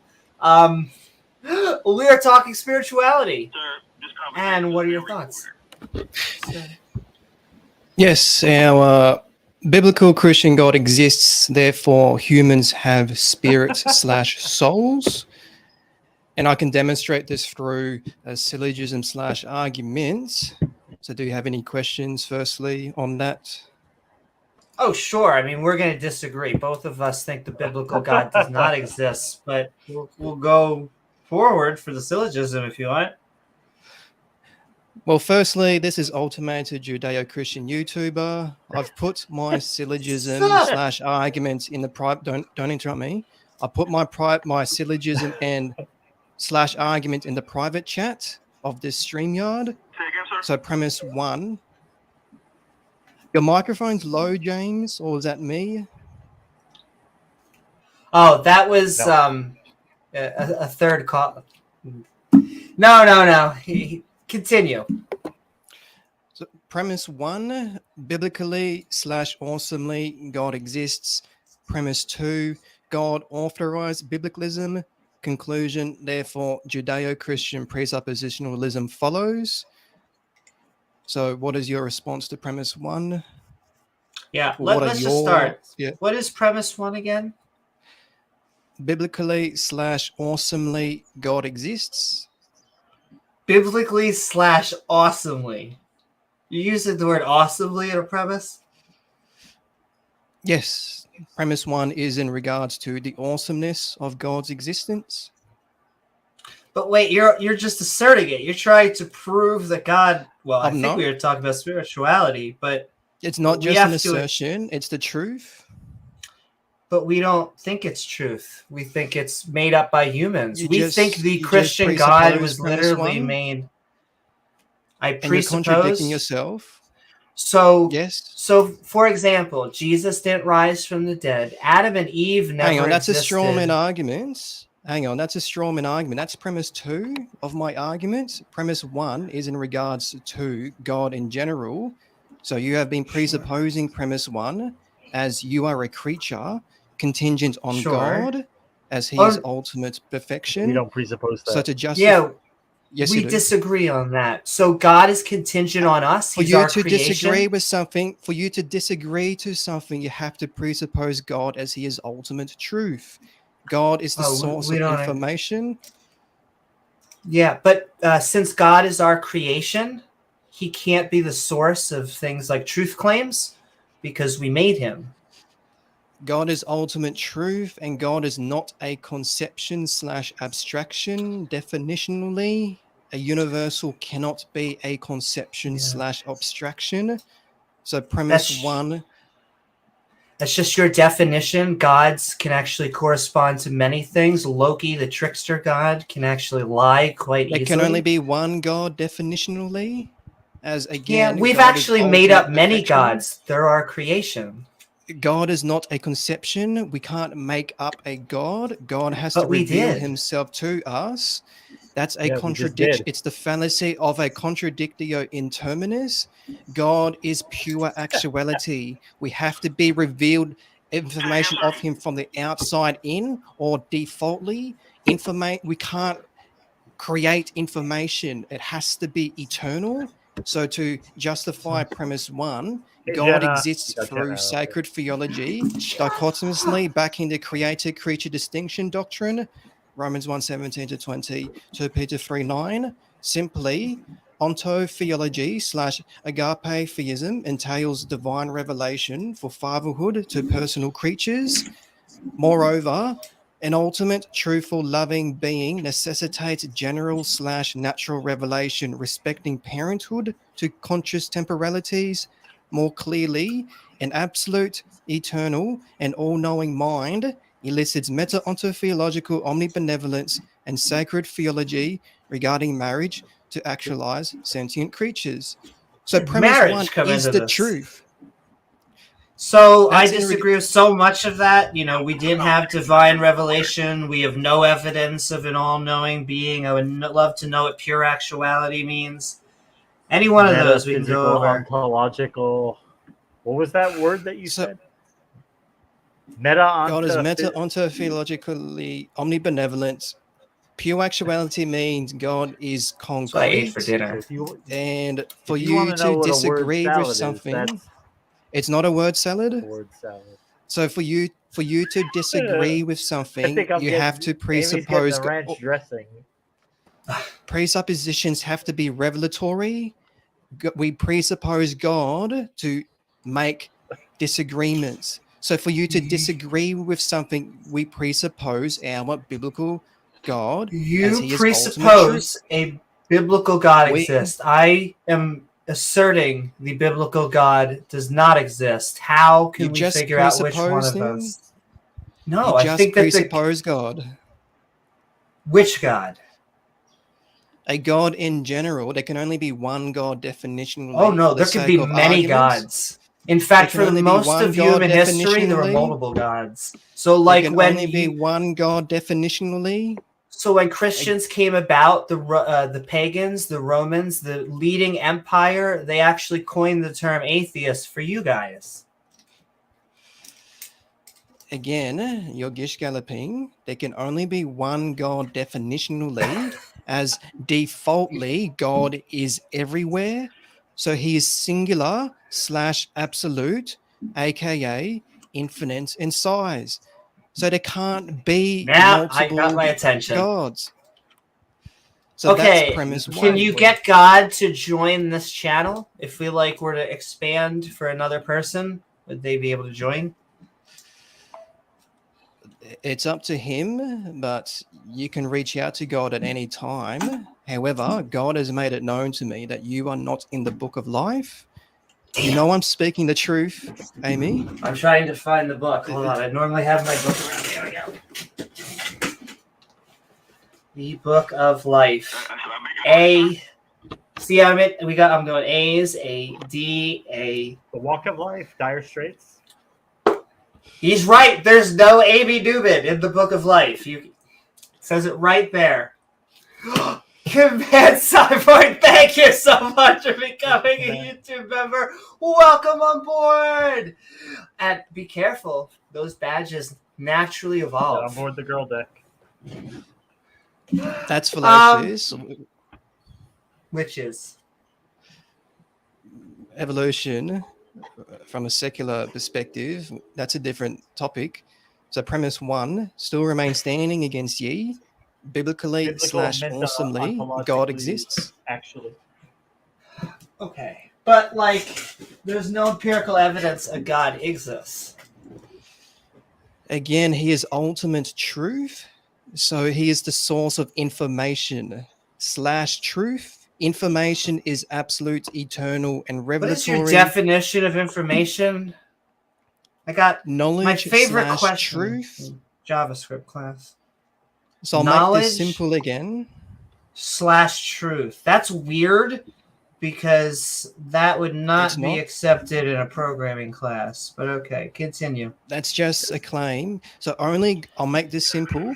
Only God can be eternal, because to be timeless, you have to be all-powerful / omnipotent to sustain immortality. And to be omnipotent / all-powerful requires a mind who is all-knowing / omniscient.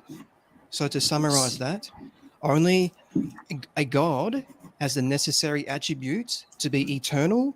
The contrary of the universe can't be eternal by definition. You just have to accept that. So premise one, biblically you just have to accept that. God Physicists exists. don't. So physicists don't accept that. That was an interesting definition of information. Hang on, that's just a claim. Hang on, you can't speak on behalf of all physicists. The scientific method presupposes you can't God. Speak on behalf of God. Yeah. To identify physicalities, we presuppose an immaterial, truthful God. So that's common sense. Yes. Okay. Common sense tends to my term, one of those other buzzwords, because common sense doesn't seem very common. It seems to not be shared between people. So going back to information is the translation of symbols. You could just have a bunch of symbols out in front of you. That's a tautology. No, that's the actual definition, and a tautology is the answer I tried to give this is the answer that my programming teacher gave me. I tried to answer it because I didn't know what information was, and I basically was like, well, information is information. That is a tautology, but information is actually the translation of symbols. Yes, symbols will just be a synonym / tautology for information / truth. Yes. No. By definition. Okay. Yes. Can I show you the difference? Can you speak Chinese? Can you speak Mandarin? No. So when you look at Mandarin, it just looks like a bunch of symbols to you, right? Yeah, hang on. You're possibly dodging my premise. So premise one. Your biblically premise was / God ultimate existed is awesome. We dealt with that the moment you came in here and rejected that. We are so far down the rabbit hole that, like, we're You showing can't you reject why. it by. You can't reject it by definition. It's the truth. You just have to accept that before we move on to premise 2. Oh, well, Respond. then I guess we can't, because we're never going to accept that because God doesn't exist. You don't have evidence. If you just had evidence, for example, presuppose God. You're But you just- presupposing God. but you're now At the- presupposing God doesn't exist to make that. Let me use your logic. No, You're now presupposing you're- that to claim that God. You're Well- presupposing God to argue against him. That's know a if he did. contradiction. You're presupposing ultimate truth, aka God, to argue No. against No one ultimate said truth. ultimate truth. Once again, ultimate Yes. truth is a theist thing. It's a factual thing, as truth Oh, really? is revelatory. Yes, information Yeah. / truth It- is revelatory. Truth has to be requires- spoken to you alone in a dark bedroom, only in your head. It has to be revelatory. It doesn't have. God doesn't have to speak to us to make Himself known to us. Again, He is what's a ultimate revelatory? truth. So to be ultimate truth, He has to be revelatory, which requires a personal mind. You are not God, so you presuppose ultimate truth. So you just have to mind accept premise means 1. a physical body. God doesn't have a physical body, therefore God does not have a doesn't? mind. A physical, that's not a entailment. A physical body is subjected to Proper syllogism, quantum- unlike what you've given me so far. God is not subjected to the quantum realm. A physical particular is subjected Wait to a second. quantum mechanics. Kang. Oh my god. It's Kang. I knew it. I always wanted to join Team Ant-Man. I'm ready for it. We're about to go to the quantum realm. I'm ready I'll for justify this. Okay. I've already stated this. Only God can be eternal, as He is singular, immaterial, all-knowing, entailing omnipotence to maintain immortality. So He's not You made forgot up to of add infinite in parts. size. You should have added infinite in And size. I should really never forget that. If I had to forget one thing, Infinite it's in size size, yeah. being Don't as big forget as I can Don't want forget it. the size. Yeah, so God exists through sacred theology, complementing perfect being theology. Matthew 5:48. Characteristically, God is the greatest being conceivable because He dichotomously preconditions demarcations. More precisely, God is absolute perfection, actus purus, for inhering absoluteness, eternalness, and all-knowingness. Ergo, He is concretely plus conceptually unsurpassable. So that's another justification for premise 1. Biblically / all the awesomely, attributes. God exists. It sounds like a spiritual boyfriend. Well, I have to. We have to ask Ultimated because he hasn't been on in a while. Is your relationship with God still good? Oh my god. Yes, Is this? But that Yes. Oh my god. I'm Yeah, sorry. I was don't mean with- to. Yeah. This is. don't this use is- our Lord's name in vain if that's what you were doing. You- It's disrespectful and it's There was sinful. like a little bit of laughter in your voice that just makes me hope that you really are a troll. Just enough laughter I'm not a troll. that I got my hope. Don't slander. I know you're not. I know you're not. We've talking to you long enough, but I forgot you are the guy that has a sexual relationship with God, and so I have to remind myself that, like, You're possibly lying and an attempt to dodge premise Am 1. you say I'm Biblically- possibly lying. The fact that you weren't even like, this bitch be lying. You're probably not quite saying it correctly. Okay, floor is yours. Relationship with God, what's it like? Is it good? Well, that's a different topic. You have to admit to my argument. Then We I'm can not walk and chew gum lying. at the same time. Come on now. I know. We can Please we tell can me. talk about that, but then you it doesn't matter if you don't believe me in regards to my relationship with God. You just have to ask Him to verify my identity. Can So I it doesn't bring it matter back? if you. Let me but I can bring it you- back. Your God's Because boy I choice. made an offhand joke that it sounds like this is just like your online boyfriend, but then James just reminded me that you really do think that you have a really physical relationship with God. And so, like, how can this not be like you just explaining? I mean, he lifts, he's immortal, he's Infinite in everywhere. He is absolute, infinite in size. I mean, Let's stay on topic. You're possibly dodging my argument / syllogism. possibly. Premise 1, biblically / awesomely, God exists for the aforementioned reasons. Responses. I just we don't believe in the biblical God. I mean, as someone That's premise 2. Premise 1 is in regards to the awesomeness of No, God's that was- existence. The Yes, adverb that- biblically has multiple meanings. You can Google this. It can mean the Bible itself and something to great extent of biblical proportions of awesomeness. So premise 1, again, is the truth by definition.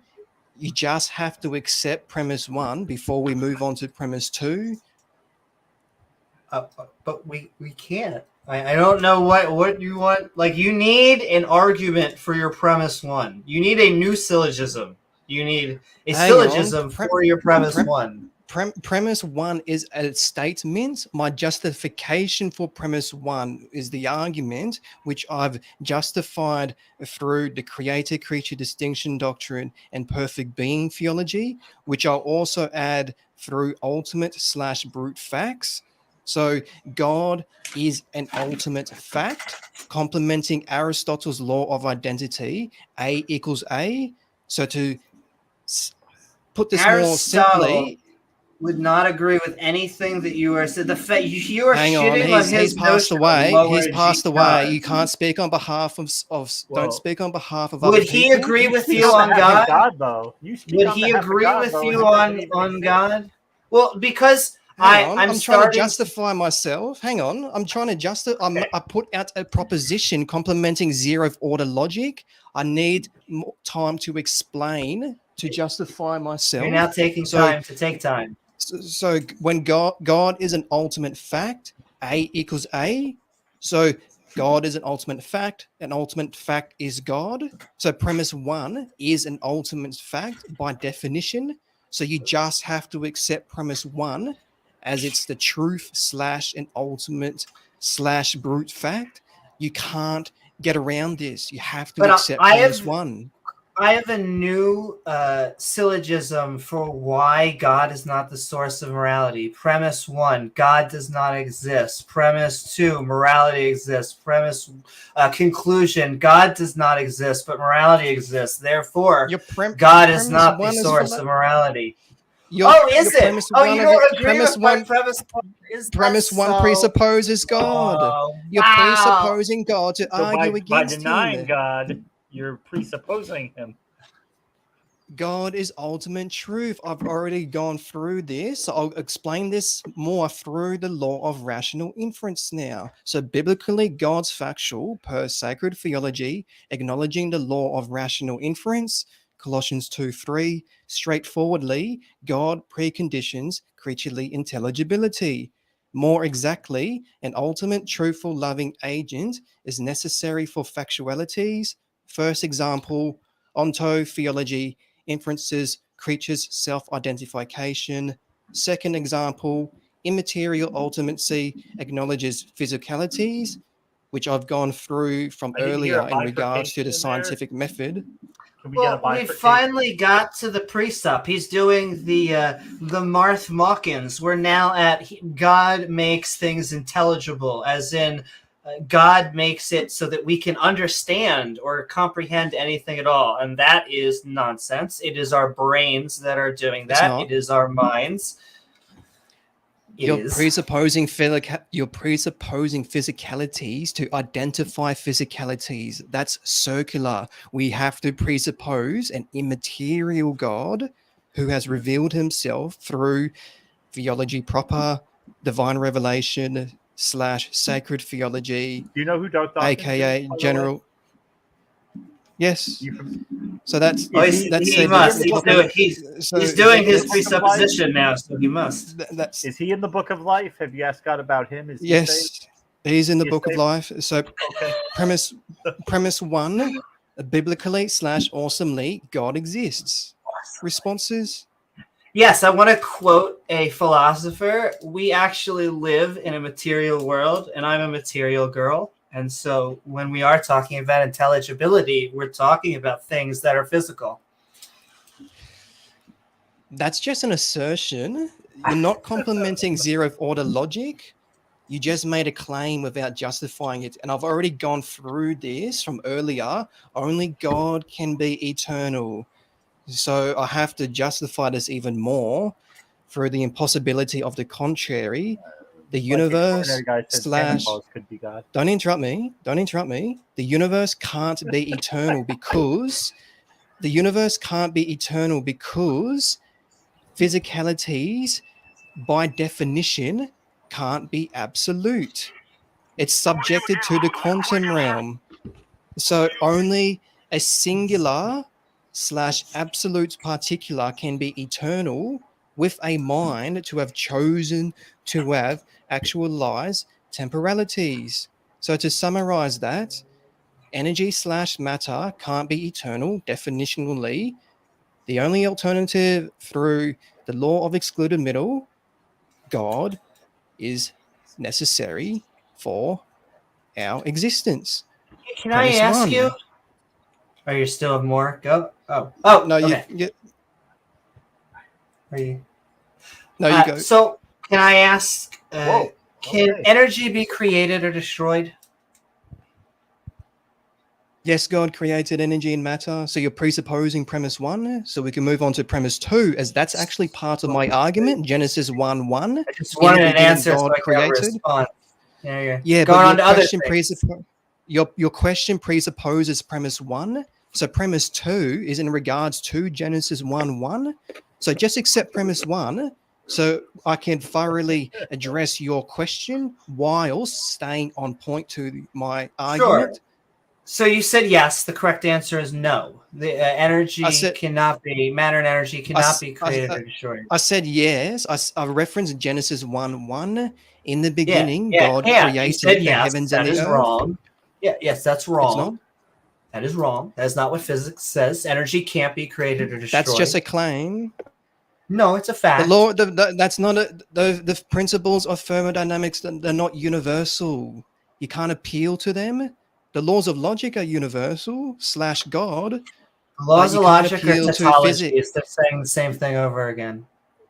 You can't appeal to physics as a universal. So those principles of thermodynamics, people, you're being lied to with that. So that's a different topic. So premise one, biblically / awesomely, God exists. Just accept that before we move on to premise two. Do you have any evidence for premise one? I've already gone through this. God has revealed himself through sacred theology. If you don't, sacred theology / general / natural revelation, aka theology proper, aka divine revelation. So sure. What was the divine revelation that you got? What we have got, and I'll make this simple, God is love, therefore he would reveal himself to everybody. God is ultimate truthful love, as he is the source of information. Information is absolute, eternal, and revelatory. God is absolute, eternal, and revelatory. So you just have to accept that before we move on to premise two. God Sure. So let's biblicism. just start with that in a syllogism. God is love and wants all of us to know that they exist. I don't know they exist. Therefore, God does not exist. You've just contradicted yourself, because God is love. Thus, he would reveal himself to everybody, because they he doesn't. Thus, they don't hang on. exist. You're presupposing God. You can't presuppose. You're contradicting yourself. Saying they don't exist. Like, you can't say that I'm presupposing they exist if they don't exist. because they're our creation. We made them. You're Sure, presupposing I'm- God.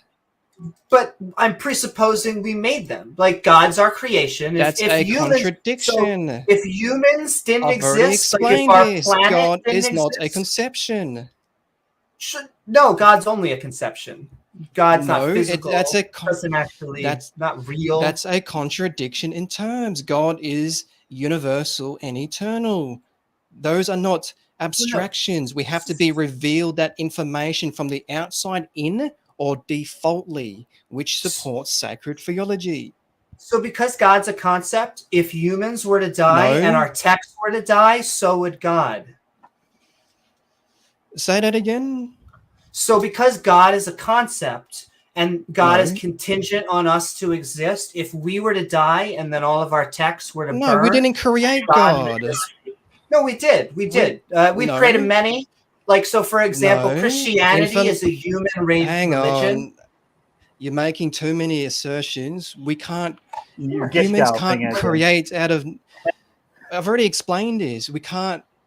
Information doesn't come out of nothing. Information No, has it to be eternal. Most atheists don't believe in nothing, the way at least you guys use the term. There are no true atheists, as even the title atheism presupposes God. So premise one, biblically / It's awesomely, just like God exists. Jesse Peterson, straight porn is gay, like atheist or theist. It's just Stay on Well, topic, I mean, please. You're He hang on. has a relationship with Hang on. another man. We're- You can call it we're on eternal, topic but it is a ultimately. gay Hang on, relationship. Hang on, you're on a hot seat too, James. So We're you're on on a hot topic. seat too. Oh. So yeah, so We address, are on the hot seat. address my I feel argument. Your This is to the argument both was of that you. we still cannot accept your premise one, which was that biblically he is revelatory and awesome. I love that though. Awesome. 5 stars. Would rate. Great. 8 out of 8. Yeah, so He has premise some really two- bad Yelp reviews though. Well, I mean- James has to agree to premise one, so we could all stay on the same premise at once. You're not going to get us to agree with premise one, but we're allowing you to continue to. Hang on, Amy's agreed to it, from my understanding. You said 8 out of 8. Premise 1? No. Would Not, rate she 8. hasn't agreed to it. I will agree with your She was premise just as long allowing as you your to premise go. 1 is God does not exist. You're presupposing God again. I've already gone through this. You are Yes. contradicting yourself, the fallacy of a contradictio in terminus. Okay. You're presupposing ultimate truth. When I say a unicorn does not exist, does that mean that I'm presupposing a unicorn does exist? Hang on, you can't make that claim. Unicorns could exist. We have God no is the reason to source think that of they do exist. impossibilities and possibilities.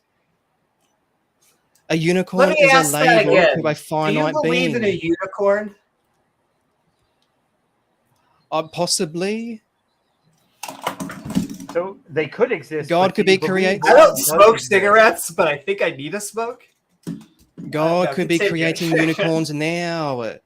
Yeah, but God do you have is the any source of reason to all think that he is? possibilities.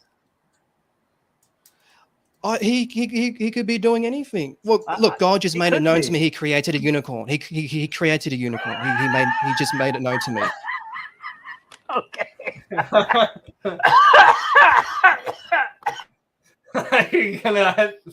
We're gonna need to have a resurrection of James. You just have to accept that. So premise one still remains standing How against could you. we not? How could we not? We're Just a few more minutes, and then we'll let you wrap this up. It has been Hang golden, on. though. God just told me. hang on. You've been presupposing premise one, but you don't want to admit to it. Because we don't believe a God exists. You're presupposing God again. Presuppositions are revelatory. How The are we creator-creature distinction. How are we presupposing God? Explain that to us. Don't just say it. Explain it. It means we appeal to him to understand facts. So I'll make this simple again, as simple as I can, and address it properly. Only God can be eternal because to be eternal requires an all-powerful mind to sustain themselves, not subjected to disorder / entropy. Yeah. So it takes. Yeah. So address that. So that is not true. We can have things that are eternal. In fact, we can have philosophical things, including silly things. You can have an eternal hot dog that shall exist forever. However, This we is can just an have. assertion. Hold on. Infinite That's an inside. abductio re absurdum. However, you can also have an eternal universe. It could be that with space-time starting, you now have an eternal universe that goes on forever. It could be that there was an eternal point that we don't even understand prior to the Big Bang, that we just don't understand, that works in a Yeah, quantum now you're mechanical gish galloping. way. Now you're gish. The Big I'm Bang is answering fallacious, but your It's not a gift. gish yeah, but galloping. you're There was a yeah, two-prong point, and yeah. I'll debunk the Big Bang. I'll debunk the Big Bang here and now. It's illogical by definition because something big can't be ultimate. So you can't have a Big Bang. And on the contrary, you need a banger for a Big Bang. So by definition, the Big Bang is illogical. Do you know why it's Only called the God Big can be Bang? ultimate. Do you know why it's called the Big Bang? It's just a gimmicky label, so I don't know why they called it that. So Because you're one of possibly the dodging. first critics of the theory said, "What are you talking about? It sounds like some sort of Big Bang." And that stuck. Something So big can't be eternal. Only an ultimate mind can be eternal. You just Why? have that to makes accept that. no sense. Why? Yes, It why? does make sense. Something big. By the way, when you say you I could just say- I have could to say- accept that, you generally don't have to. Like I- almost everything you have ended I with "you can just have to say- accept that" has been an assertion. Hang on. It's not. I can say that a pencil is big. That doesn't Okay. mean that it's eternal. So the Big Bang is contradictory by definition. It can't be eternal. Just accept that. So premise one, you haven't properly addressed my statement with a justification. I've already debunked an eternal cosmos. It's subjected to the quantum realm. It's irreducibly complex with height, depth, and Ant-Man. width. It got back You to need Kang. you need a singular mind, not contingent on parts, to be absolute. To be eternal, God has to be absolute / infinite in size. You're just making God fan is- fiction. Like all of I'm this not. is just fan fiction. It is. God is not subjected to the quantum realm. He is a singular I particular, understand not that. contingent on Kang height. controls the quantum realm. We have been trying to tell you this. God, how many times do we have to say No. this? Only a Yes. God can be yeah. eternal. I wish Yeah. you was Justify trolling this. You this. haven't met the true conqueror yet. That's just why you're saying that. But you know, No, God is the greatest being conceivable. I've justified this through perfect being theology. He can't be surpassed. There's no greater being than him.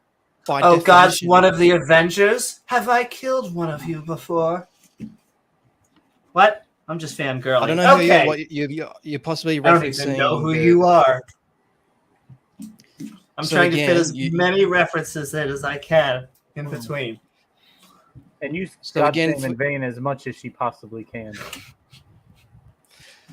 So again, premise one is true definitionally. It's an Who ultimate feels so fact. good, Mr. Stark? I'm sorry. can't- That one was on me. You can't deny the truth. That's premise one.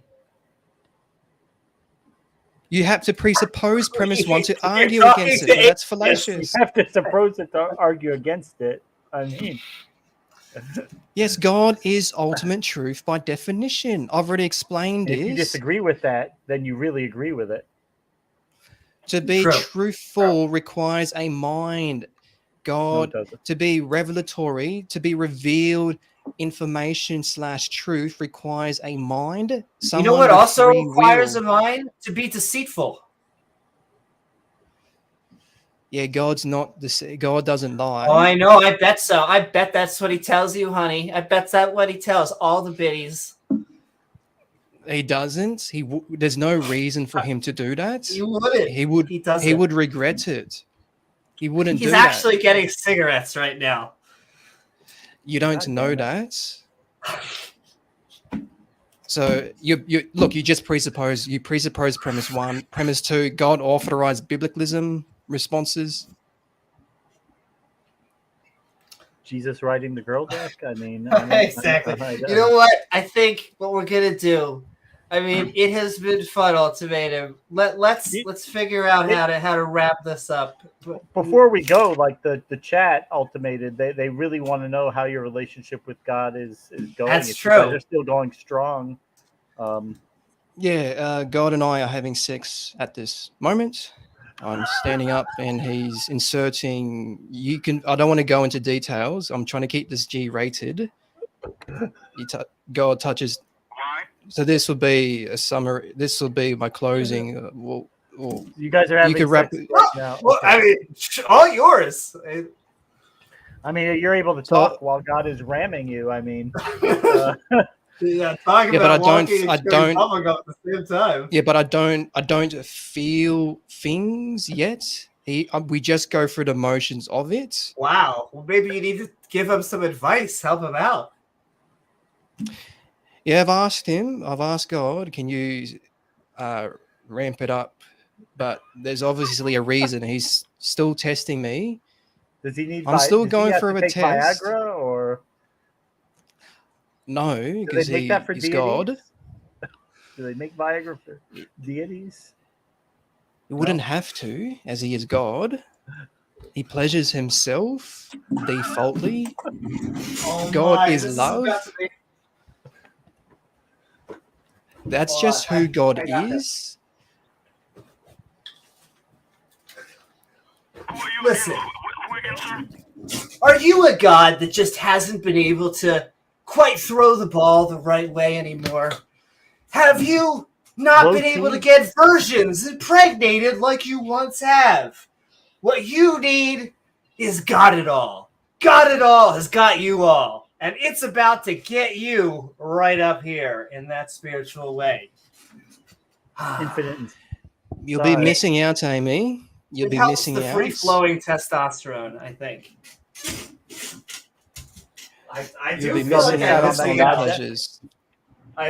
Honestly, it feels like I'm missing out on a very, very deep personal relationship with my yoga teacher, Jesus. Yeah, and just lastly, the greatest reward in heaven will be to experience what it's going to be like to be God. So you'll be missing out on that as well. Okay. So I was you get in just heaven, looking you for can an be infinite in orgasm. size? You can That's be good infinite too. in size. Yes. Okay. But Ultimated, it was lovely having you on.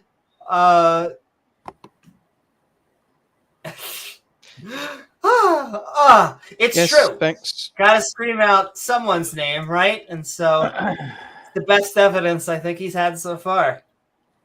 Yeah. Any a final sentence? We have been calling me Thank skeptical you. on spirituality. Judeo-Christian YouTuber. That's right. Last sentence is yours. Yes, the two greatest commandments, to paraphrase them, to love God with all your heart, mind, and soul, and to love your neighbor as yourself. I'll finish with that. There you go. Thank you so very much, Ultimated. Mwah!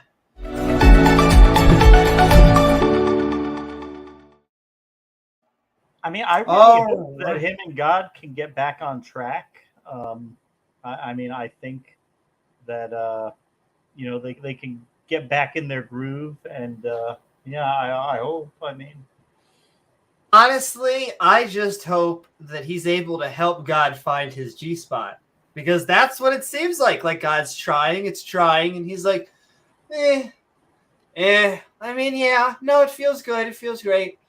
Whatever, I'll go in the shower. Maybe, I mean, after an eternity, maybe he's just like losing interest. It's just not doing it for him anymore.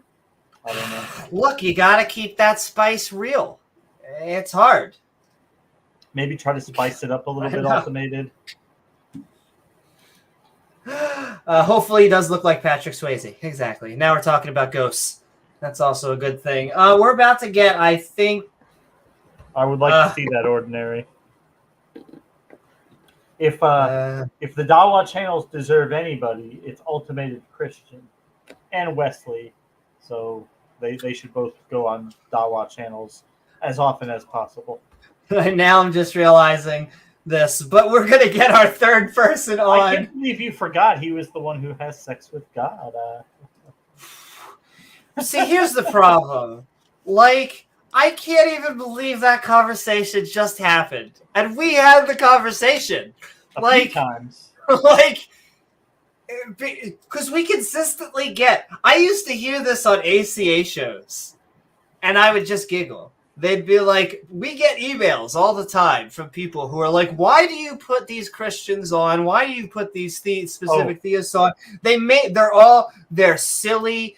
They don't represent the community, and no one else actually believes like this. And I would just be like, la da da da da. Now I understand the ACA. That completely makes sense. God just told me he creates unicorns, so yeah, there you go. Like, yeah, I mean, what is the line between Poe and Troll? And between actually just... He really does think that God is trying to pleasure him. Is God, is Darth Dawkins saved? Is he gone? Yes, okay. Darth Dawkins is definitely going to heaven. He is saved. Says Leo kicked him. Yo, no joke, would get it. I mean, come on. It's like, and now once again, you were great. It was lovely having you on. We always, we love all of our theist brothers and sisters, but Zelenki, if you go on his channel, he does like 7 to 8 hour streams of this stuff. So if he is a troll, Ultimated Christian, yeah, he does 7 hour streams. If he is a troll, he is very dedicated because he really puts he gets hardly any views. It's not like he gets a lot of views. So if he's trolling, he is really dedicated. And yeah, and that kills me on the inside as a content creator and a producer, because anyone who makes 8 hour streams of, like, you should have different segments, should have different things. It shouldn't be just one thing going on. A lot of lay people are like, I just want to have a podcast where it's just talking into a blurb. And you can have that, but that actually is not what most podcasts are. I don't give the exact, I know, love them or hate them. Joe Rogan's podcasts aren't actually random. He is very specifically, he does interviews. It is actually a very traditional medium. He just is very open and informal about the way that he does them, and that is what made him popular. Because he's able to ask questions, and but yes, I forgot what my topic was. Wherever it goes in the most interesting way. Yes. Basically, you need to have topics. You need to always be thinking of your audience. I guess it's easy for us to say don't preach because we're basically anti-preachers, but like your number one priority should be, generally speaking, should be being interesting and trying to convey information. And then if you got a message, lay that message underneath. Anything else is going to feel like preaching. However, these are preachers or wannabe preachers, whatever the hell, fanboys. Sending love, however, we do love them coming on. We love giving them time. I think we are about to get our last caller for the night.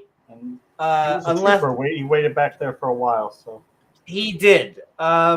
We have Gallic Gish Gallop back.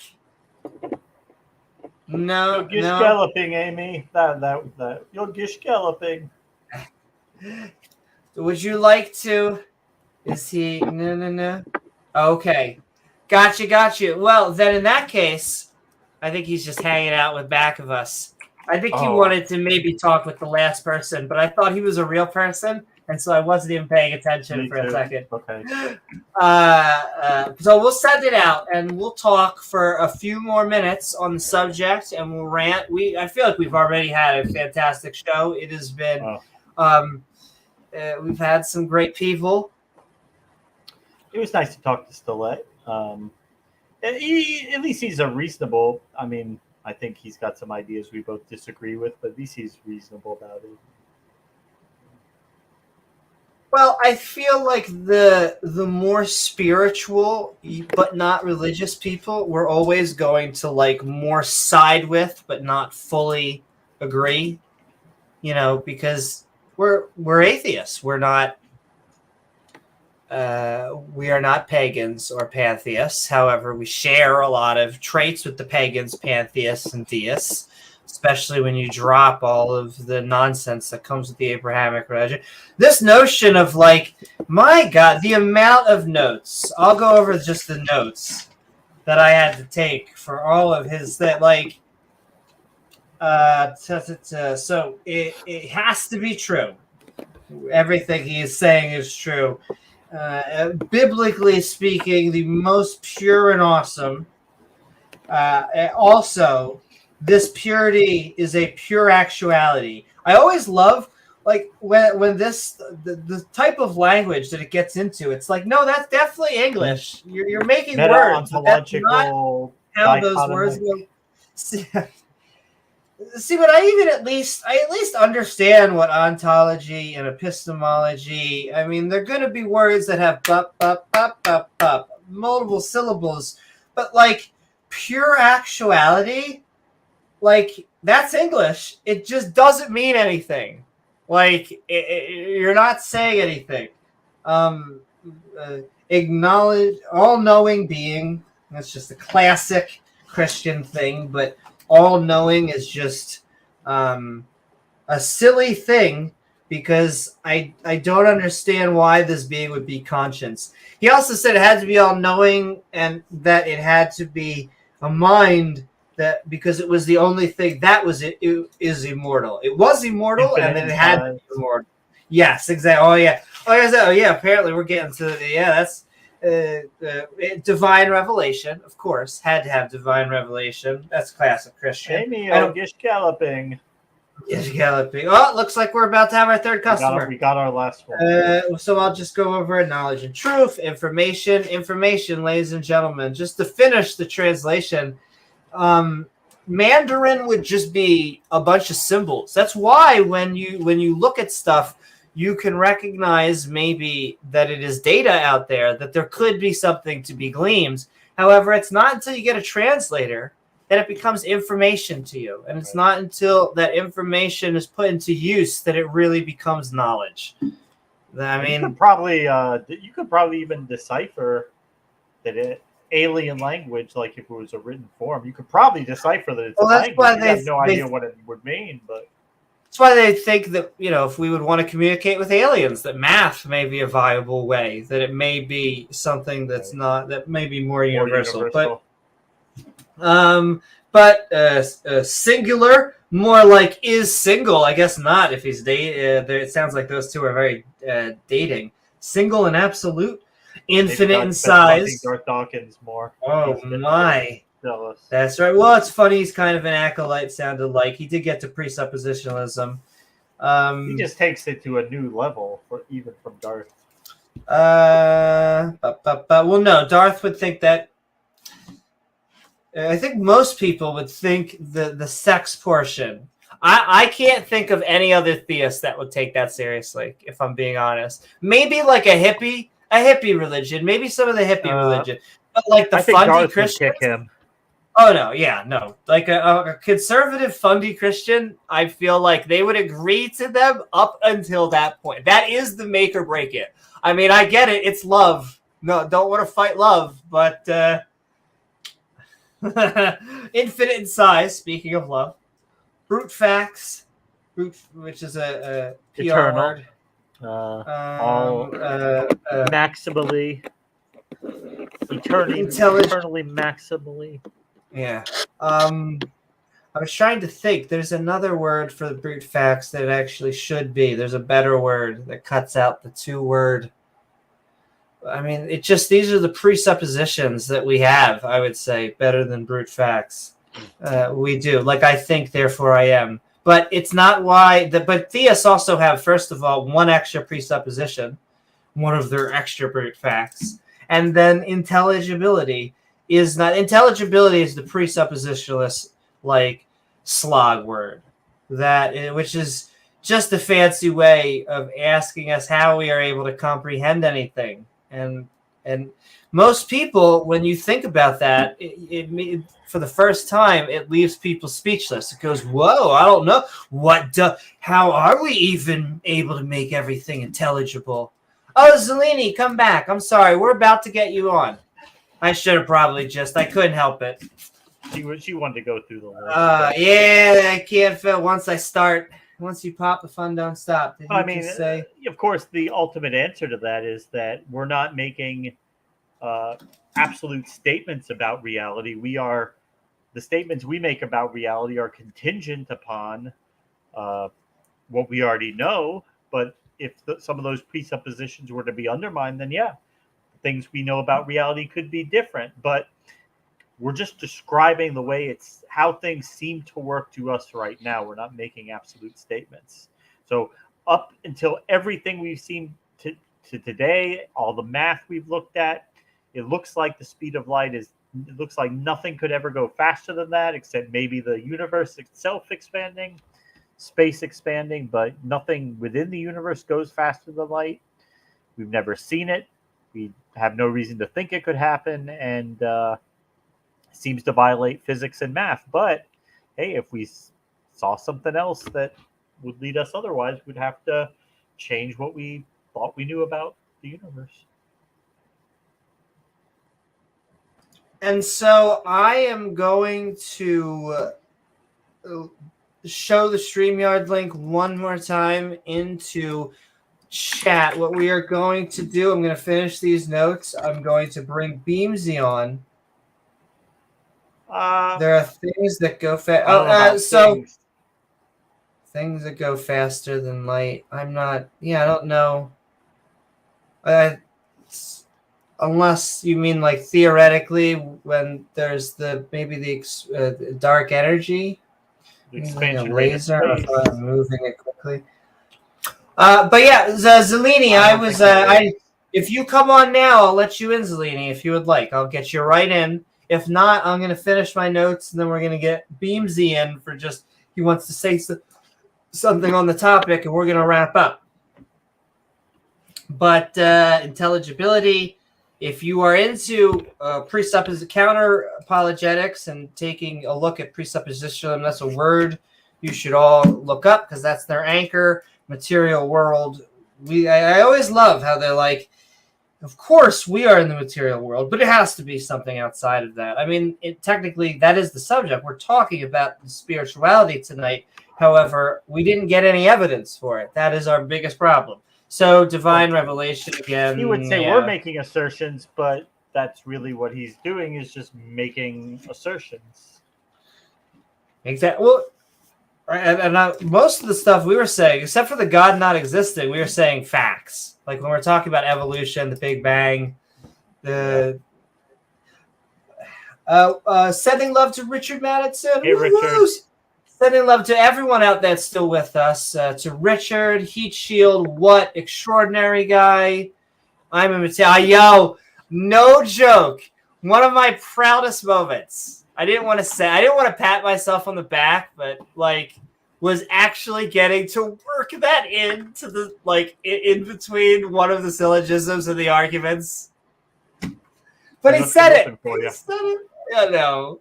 But yes, I'm a material girl living in a material world. I could tell you were happy you got to work. I was so happy. I couldn't help it. I'm sending love. Yeah. Let's see. There's only a few more points. Eternal needs mine. That makes no sense. The only minds we know of are non-eternal. They break down with the body when we die. I mean, it's sad but true, but we can enjoy the life we have now. And then God is love, and is also self-revelatory. Therefore, God is showing has already showed everyone to himself. Yeah. Well, yeah. We found out that was a little bit more true than not for him. Send in Love 888 and Pseudonym and Clockwork Rex and everybody. Was the Big Bang coined by a Catholic priest? I don't think so. It was coined by someone who did know. A Catholic priest discovered. The red shift. Oh God, yeah, one of the red shifts or something, and so was thus helped discover the Big Bang. But the person who coined the term Big Bang, at least initially, as far as I'm concerned, was not a fan of a detractor. Theory, yes. All right, so we're doing it. The last one. All right. And we are going in. We're calling me skeptical on spirituality.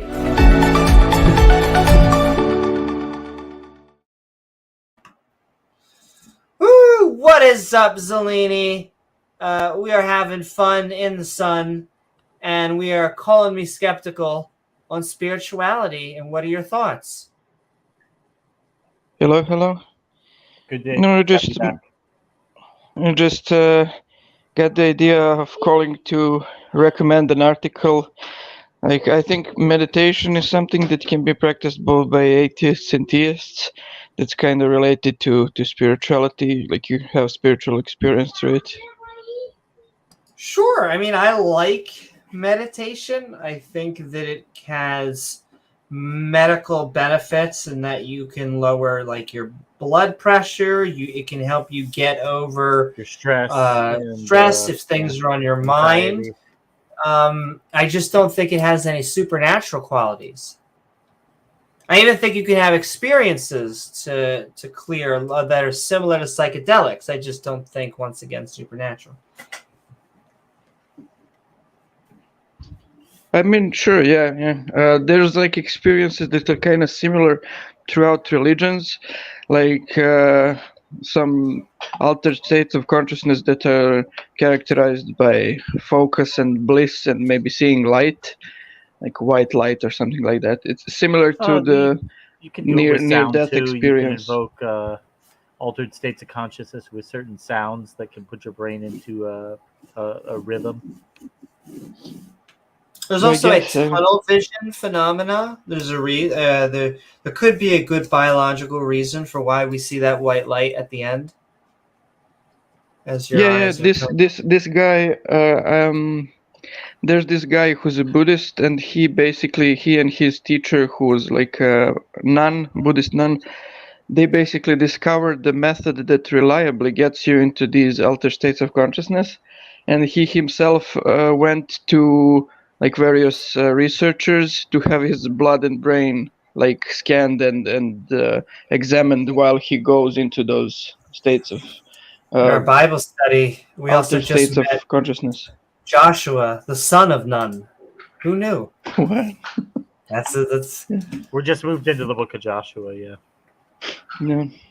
And like what they saw was basically that it seems that like when he has that white light experience at the beginning of entering the altered states of consciousness, it's something with the relaxation of the visual like circuitry, the nerves and the cortex like being relaxed, and like the visual field just turns white or starts to have a white circle or like a white tunnel to it, which you can get through this type of meditation by just meditating, closing your eyes, and like it will appear after some time. I think, like I said, I think you can find good uses for secular versions of meditation. Just like I practice yoga. I practice yoga because there is good studies that any form of healthy stretching will increase blood flow and will help wake you up. And it helps me. I know a bunch of people. Exercise either way. it's good exercise, and I know a bunch of people who do other martial arts. You do martial arts, you do yoga, because it helps you do back and forth. With Jesus. With Jesus, exactly. We wrestle each other.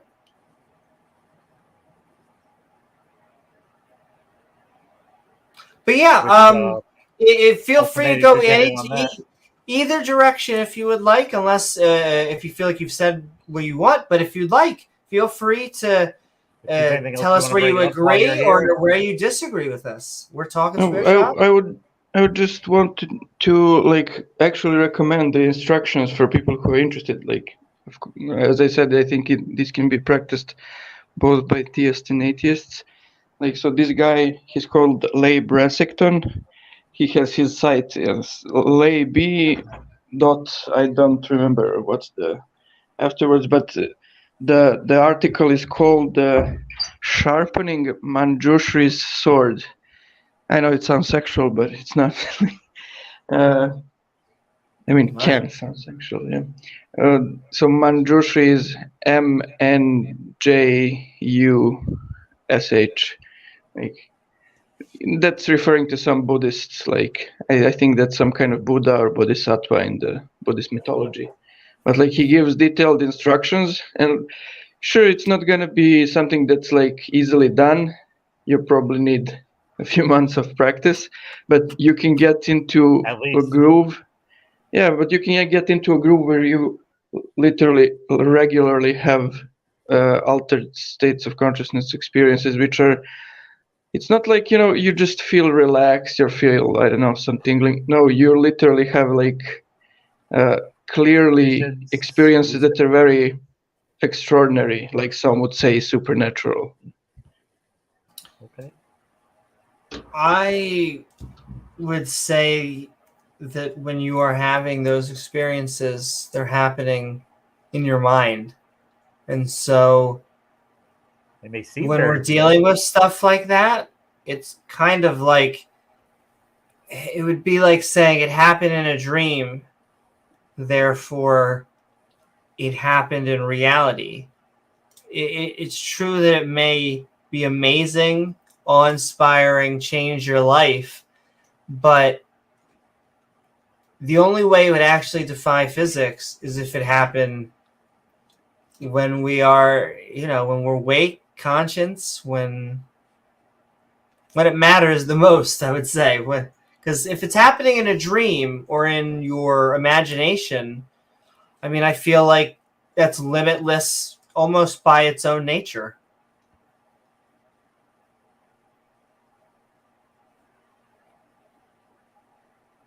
Like, I'm not disagreeing on some of your, like half of what you're saying, I would say is I'm actually really in lock and stee with. I just don't know why we would call any of it supernatural. I feel like we can promote all of it without it. No, sure, I agree. Like, and from the other side too, I would say like that people can call it supernatural in the light of their own beliefs. Well, even though everything could be explained naturalistically. So as I mentioned, this guy went like to doctors to have all of that checked. Like, they saw some changes in brain activity. Okay, that's not really known much about. They can't really tell what's going on there. But for example, they examined his blood, and they saw that like when he goes into these altered states of consciousness, there's hormonal changes that are pretty big. Like, or pretty big. I'm sorry, just had to do my Larry David. So, I mean, it's an experience that you can get similar experience with some drugs. I don't know, like, I don't want to name any, but like, yeah, that's okay. Like, we can figure it out. In a sense, like, I would say that if someone is religious, they could like accept all the naturalistic explanations and say, okay, all of this has like naturalistic like functioning, but that doesn't mean that the naturalistic functioning isn't a manifestation of a higher reality or a spiritual reality. I mean, they could have that view. Yeah, they do. I mean, I am in support of altered states of consciousness. I think that I think you should take a psychedelic once a year if possible, but I think that everyone should take a psychedelic once in their life, just at least once. Though I should note knock this is themselves not off. I should note this is not a psychedelic experience. So this is a altered state of consciousness that is Sure. characterized by focus and bliss So- and maybe white light. And that's I it. am okay with just doing it by meditation. I am okay with whatever, if people just can slip into that, whatever it is, I would say there's a use to it. My biggest use for it is because I think anyone who doesn't ever alter their state of conscious doesn't have to be, but can fall into the pitfall of only thinking that their conscious experience is the only way possible. And I feel like having that conscience knocked around a little bit sometimes gives you a perspective, because it goes, oh, wow, there really can be many ways of being able to think about the world. You know, a thing where I find this phenomena interesting with this guy who found out this method is that the results that he gets, and that like virtually anyone can get if they get skilled in those methods, are something that's similar across religions. So like Sufis and like some monks in Christianity who practiced some repetitive prayers also talked about having states of bliss and white light. And in the West today, like something called centering prayer is kind of popular in some circles of Christianity, which is very similar to meditation. It's basically a type of meditation where you use a single word that's like related to God or love or something to meditate on it, like to focus on it and repeat it slowly.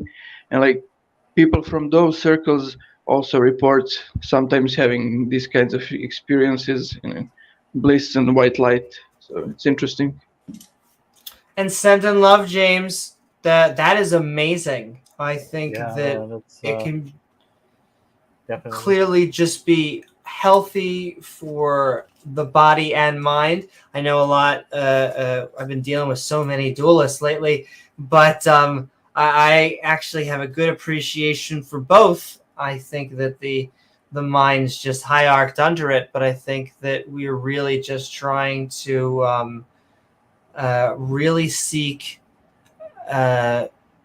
good conscious experiences. I feel like meditation and other ways are just good methods to knock that around. I also cannot just send more love to a non-pill way of actually you finding help, because that really is amazing.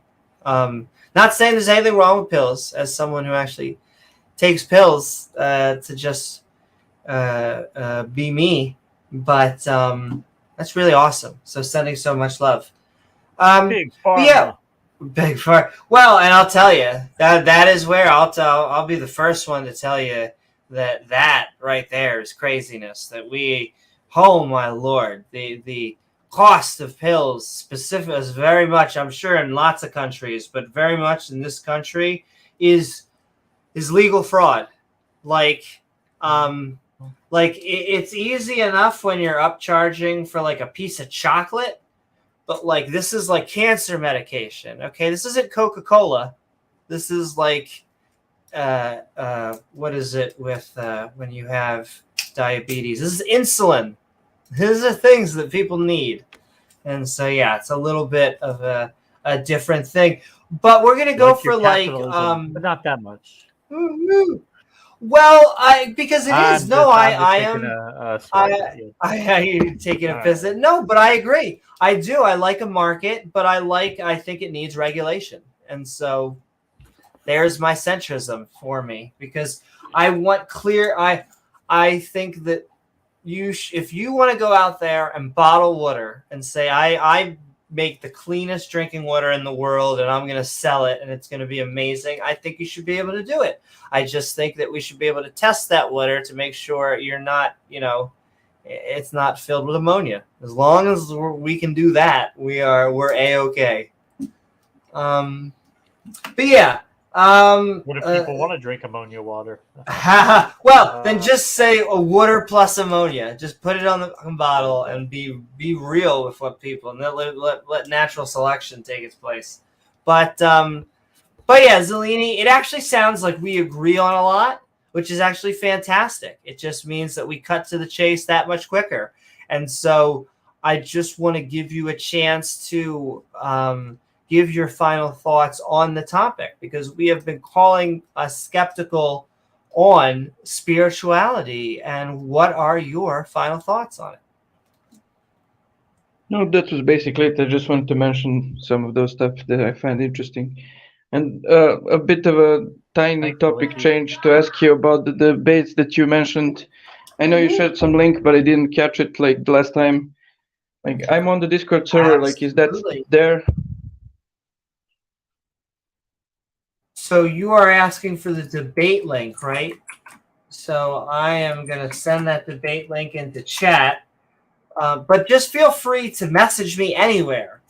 I am trying to. I used to be really bad, and so I'm sorry if you sent me emails before and it took me forever to respond. I'm trying now to be much better. But send me mail, Discord, any way that you can get. Yeah, I'm on the Discord server. Okay, renting, yeah. Just hit me up. Just tell me the subject that you think. Give me your the most mainstream, and then once we get bigger, I want to use that list and just do. But I want to just get, does God exist? Is religion a good idea? Apparently even, is the earth flat? But we couldn't get that. That's so funny. Rebel rejected Mark's bid for that. Is. But we'll figure out something for that. We'll get matchups. So just tell me whatever. Do you have a subject in mind? And well, no, as I said, general theism and stuff connected to it, all these standard debates are okay. The debate topics. Theism as a topic. I'm sure we have a bunch of agnostics or atheists or skeptics that go head to head. Though you could even yourself as a skeptic theist. Exactly. Yeah, Mark Reid already offered in the chat. Yeah, he did. Oh well, Mark Reid lost a debate partner, or a debate opponent, so he may have just gained one right now. So then maybe we'll pair you up. There? He was at one point, but no, I didn't mean now. On the last stream when I didn't catch the link. Yeah. Yes. Well, that sounds great. Then Zellini, if you could just contact me with your schedule, say what times that you are good. And we'll figure out a way to get you and Mark headed up. Atheism versus theism. We'll just do the classic. Sure. So anyways, all right. Thanks for the chat. Thank you so very much. And all right. We are calling me skeptical on spirituality, Zellini. It was a lovely having you with us.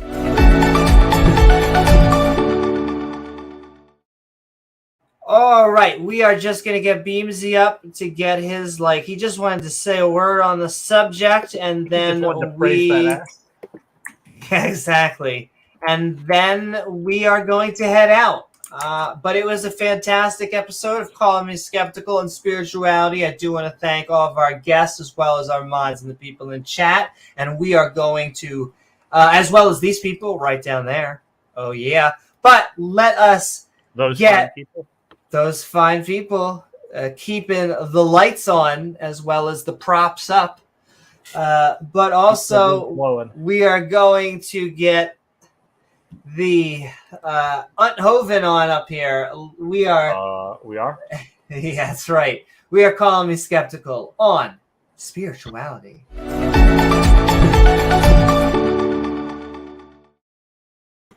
Woo! Hey, what Beamsy. Is up, a Gallet, Gish Gallop, Beamsy? Sorry, I'm just not on my home computer, so it's a long story.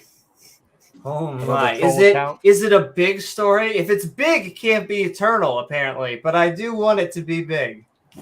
No, it's got more to do with other things, but don't worry about it. We won't. I'm a Celt, so I do actually have an aspect of spirituality, but I'm also a geologist. The biggest thing that you have to recognize when you have contradictory ideas when it comes to spirituality is recognize that within the basal assumptions that are made within science, is that where we operate within reality. Using any presuppositions or any assumptions falls outside the basal assumptions and doesn't exist within reality. Well, it sounds like you're saying that you're not really putting forward this because you don't think that it is provable right now, or at least you're not trying to convert others. Because I am unsure about it myself. There is aspects of it that actually has Yeah, you're on the not necessarily evidence, but it's more of experiences than anything else. But it cannot be repeated or tested. That's the only reason why it isn't fully adopted by myself and not actually trying to push onto other people. Well, can I ask, do you find more use in maybe the cultural, I hate to say tradition, in the practices that or the rituals that come with paganism, and less to do with the supernatural of it? Is it both, or is it like secular one Jews? the other? It's the majority of the ritualistic aspects to it, because they actually help in, as that last guy was explaining about, the aspects of meditation. But there is a spiritual aspect of it through my own experiences that I don't really talk about on a regular basis unless it's really relevant, which I don't think it is at the moment. Well, I mean, because I can appreciate that. I know that my mom celebrates Rosh Hashanah and Yom Kippur and Hanukkah, and yet she loves her bacon hamburgers. So it's like on Yom Kippur, exactly. On Lily the cheeseburger. And so it's like there's kind of, I understand the need to, like, some of these stuff just has warm feelings, I think, to her. Like, I just think it makes her happy to light candles. And so she just does it. But she doesn't actually believe, I think, in like an almighty, all-powerful creator of the universe. And so it's like this separation, if that makes sense. You do need a dissonance. It is a cognitive dissonance in one way, but it's also the recognition that you need to separate some aspects of the spirituality from reality. Okay. You need to recognize that a lot of aspects of the spirituality cannot exist within reality until you can actually show the bounds of reality is by scientific definition. You cannot actually define reality in science. That's why to exist within reality, we have to make those assumptions. I would have to kind of understand that you're saying that science cannot prove reality? No, it cannot. One of the biggest things that we actually have to accept is, does reality exist? As we understand it, the answer is yes, because it's the only. We can't objectively prove that. We cannot objectively prove. That's the problem. So this sounds like the hard problem of solipsism. Could we have been created an hour ago by a flying pink unicorn that farted us into existence with all existence as Last Thursdayism kind of thing? Yeah. Can that happen? Yes. Is there physically possible? Yeah, it is physically possible. It is perpetually plausible. Can we prove it? No. But if we can exist outside of that, we could prove it. But as it exists right now, that is an option of exactly where we come from. But we have no way to prove it. So the only thing that we have to operate on is within the four founding forces, and the aspect that we have to accept that the reality we exist in is the reality that we have. it seems that that is all we can do because it's all the information that we're getting. And so this time. it could be, yeah, so exactly. It could be that the universe was just created last Thursday. However, we have all of this data showing deep time, showing the planet being It certainly looks 4.5 billion and the universe 13.8 billion. And so exactly, it could be that we're all in a simulation. It could, all of these type of hypotheticals, I grant you that they are philosophical in nature instead of scientific. However, philosophically plausible, I guess. However, when we are dealing with, I guess the world in which we live in, where we have to use science to discern fact from fiction, we have no other choice. It's our best tool.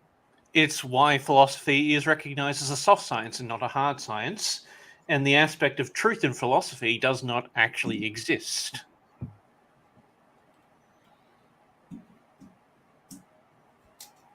Say the last sentence again. The aspect of truth in philosophy is something that cannot exist because it's only an aspect of perspective when it comes to philosophy.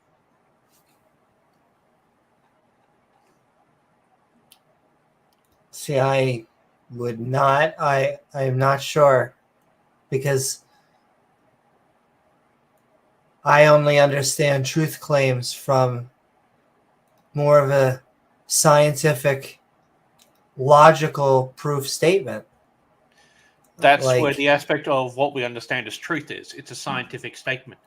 Whereas in philosophy, last Thursdayism could be exactly what is happening. And that's why truth within philosophy does not actually exist in the same way that objectively. So yeah, there's no objective truth within philosophy. It's everything is more relative.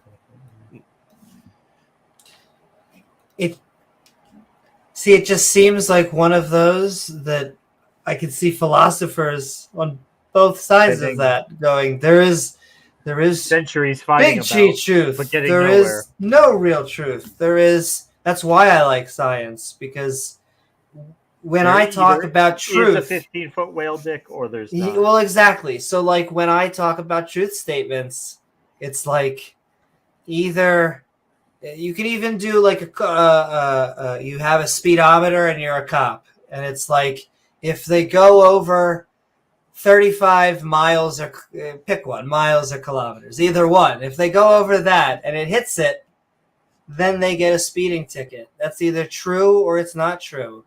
And if the laser point gives you that number and it says you were going 55 in a 35, and like you could say, like, well, how do you know I was going 55? It could be that we all just, formed last Thursday. It could be that we are in a simulation.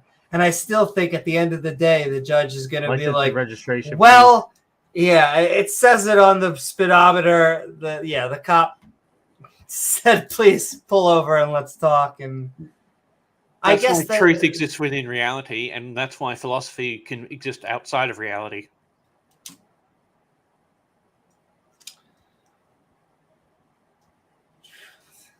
Outside of reality. Well, philosophy can come up with the aspects. Philosophy can come up with the idea of last Thursdayism, the idea that we were created last Thursday. That is a philosophical truth. Yeah, it's a philosophical truth that can actually be expressed as a truth. But it's not true because we cannot prove it. Therefore, the aspects of truth can be used in two different ways. Essentially useless, because even if it was true, you could never prove it. So yes. Yeah. And that's why there is no actual scientific truth within philosophy.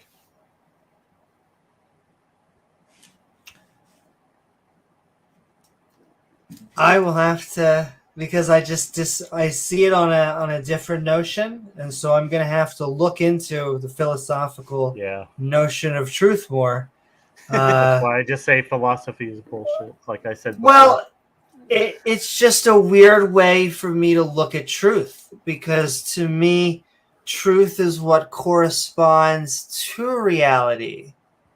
And so it's almost, it's not how I use the word truth, if it can be used differently. Like, I understand what you're saying. It's why I specifically say scientific truth exists within reality, because we can scientifically show it. We can exist within our reality scientifically, and it only exists within our reality. That's a scientific truth. The idea of last Thursdayism is a philosophical truth. Philosophically speaking, yeah, it's true. But at the same time, it could also be false, but we have no way to actually create no way to verify it. Yes, it's unverifiable aspect to, because it's baked creating into the truth. premise that But you could never test it, because it would always look like it wasn't true. But I also think we could build those thought experiments numerous different ways, and it doesn't mean we should believe them. We should maybe entertain them as thought experiments, but I don't think you do either. I think that you, I mean, as a geologist, I know you go out and actually do what creationists are allergic to. Also, just really quickly, good night, Pure Aussie Gold. We are actually about to wrap up in like 5 minutes ourselves. I also see a lot of love just send in. I saw 888, an extraordinary guy, sending love to us. We're sending love right back to you. And I see Richard Madison has a science uses the word fact to avoid this problem. If you actually into sciences, you would not say truth, you would use the term fact. Sure, I'll say, because of the way maybe my brain is just wired, I think of it very much in terms of computer science. I just think of it as truths, as either it is either true that the glass of water is full or it is not. That is a true statement, but it's not something you'd look up in a science book. You know what I mean? Like, so I agree with you, but I also I see it very much in just the logical format. I don't think that it is as loose, I would say, as maybe some as some would say. But yeah, I'll go back on and just give it right back to you, Beamsy. But this is our 5 minutes, and then we're wrapping up. Yeah, well, it's why I don't recognize philosophy as a hard science. It's mostly just thought experiments. And the aspect of truth and facts, they can be interchangeable, but sometimes a truth is not a fact and a fact is not a truth. It's depending on how it's actually used. Like, it's true that the glass is either half full or half empty, but the fact would be that there's something in the glass. That would be a fact. Sure. Well, the fact would be. See, now it's a fact that water is wet. If you want to, but it's also true. Yeah, I'm trying to. No, using the glass is half full or half empty. I'm trying. Now I feel like we're playing word games. It kind of is, but when you're saying that the glass is half full or half empty, philosophy is word games. The aspect of that, it is true, because there is liquid in the glass. So the fact is, there's liquid in the glass. The observation is it's at the halfway point. But the truth is, it's either half full or half empty, or it's both. I'm going to take us in a different direction just because I'm curious. Do you believe in the notion of a soul? Not necessarily. Not as a individual entity. Not as it. Okay, that's interesting. What do you mean? It's not a complete thing. There's nothing that actually makes everything up that is us as a soul. It's preposterous to say that everything that exists within us is exclusively from an astral plane or something beyond us. But there could be a minor spark that could be the basis of where we come from. Okay. And I'll ask. What? Well, what are you gonna say, James? No. Well, it's just Talking to myself. I wanted to.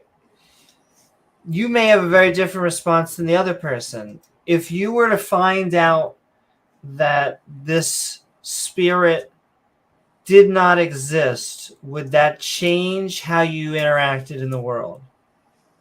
Very minorly, but yes. Okay, that you know what? Even though you are giving a yes to that question, it feels so differently from the last person Right. who said yes. I don't know why. Maybe Doesn't it's sound just like the his entire world would be shattered and he would just curl the- up into a ball and sit in his closet and cry all day. I guess Because it's well. it's only a very- And let me say, and I will say, and I understand why could be life altering and why it would shake up a worldview, and so. No. But I also understand. But it's that modifier, that minorly, but yes. So I guess I just want to explore if that. he, What would change? If he realized that ass didn't exist, that he would be much greater, in much greater peril. The That's true. aspect of my aspect of spirituality only makes a very small part of my life. It is a minor part that it does make some of my character up, and it does affect some of my decisions. But Could I- as a whole, it won't actually affect me in a drastic way. It would just be, okay, that's interesting. I will abandon that sort of aspect to it, and I will move on with my life in a different way. Gotcha. Beamsy, before you got injured, were you a theist before that? I He don't know. doesn't remember. I remember I know you that. don't I remember this. but other people could, people who knew you would know what you believed before then. Most of the people who knew me before that would have rather colorful language to describe what sort of person I was. Oh boy. Okay. And I just want to say, sending love out to James Wolfe. I agree. Tell me what you think of this. I think that philosophy's most useful device in this day and age is counter apologetics. I really do. I think that I'm being a bit hyperbolic when I say it's useless. I don't mean that literally. It is being a little bit hyperbolic, but yeah. It does have its uses. It is very useful in expanding your mind and actually recognizing many aspects to how you can further yourself as a person. Sure, I think it's no. I think it's useful in thought experiments. I think it's useful in counter apologetics, as long as we just always know that it's hard science that is king and queen. As long as we just, that just tends to be my thing. But yes, final words. It was lovely having you on, Beavesy. As always, exactly. But we have been calling me skeptical in spirituality. What are your final thoughts? Tacos. Taco for the kisses. Dad ass, yeah, that too. But thank you so very much, Beavesy. It was lovely having you on. Mwah. Thanks, Beamsy.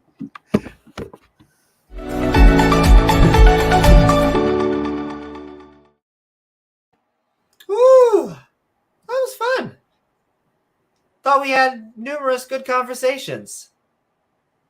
Definitely entertaining a ones. couple good ones and an entertaining one. Yes, exactly. Yeah. Yeah, there we go.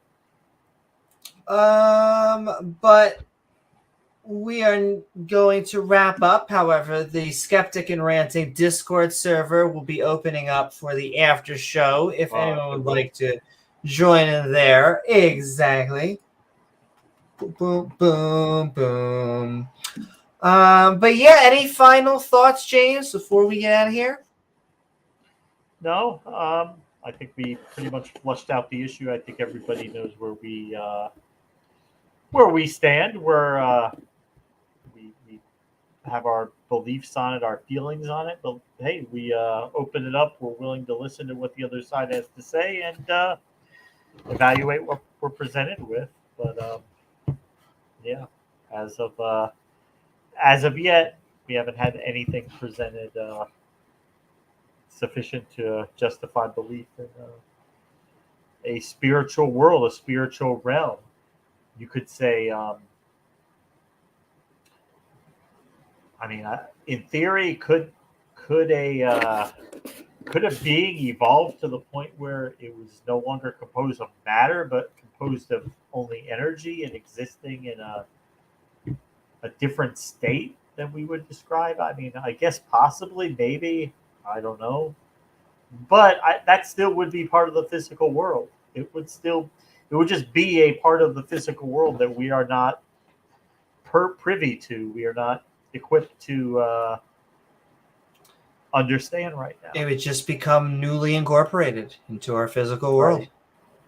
Right. So even if, a lot of of course, there's not great evidence for most of them, but if a lot of these supernatural claims, if any of them did turn out to be true, I would put them in the realm of the natural world, just a part of the natural world that we don't currently understand, would be the best explanation. I guess depends on what it is, because a lot of times the theists say that, well, even if God showed up, you would and did stuff, you would just try to find you would just find a way to rationalize it, like if with the T-jump, like, if God brought you something filled with gold, and it filled with gold every time you asked him to fill it with gold, you would just come up with a way that the universe just manifests gold in there when you ask God for it. Like, no, that would be pretty good evidence. We might start thinking something's going on. At least we start to test things. That would be a pretty good indication that something was going on. There's a phenomena there. Not absolute, because nothing is absolute, and I'm not absolutely sure about that. But anyway, yeah. Oh, thank you so very much, James. And all right, actually, because I have our new little video.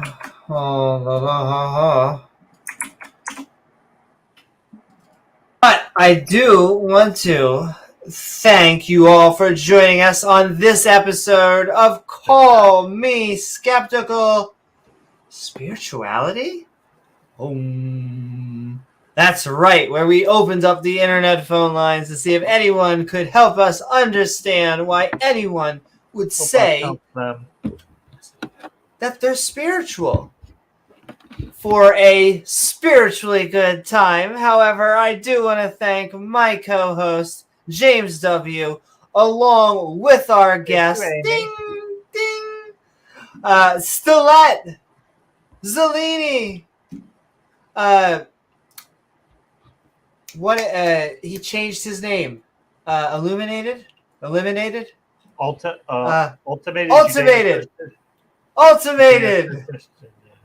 Beamsy and Beamsy. Woohoo! Thank you to all four of our panelists and guests, along with all the people in chat, our awesome mods who make this stream so great, and of course, lovely viewers like you who make this channel even possible. Woo-hoo.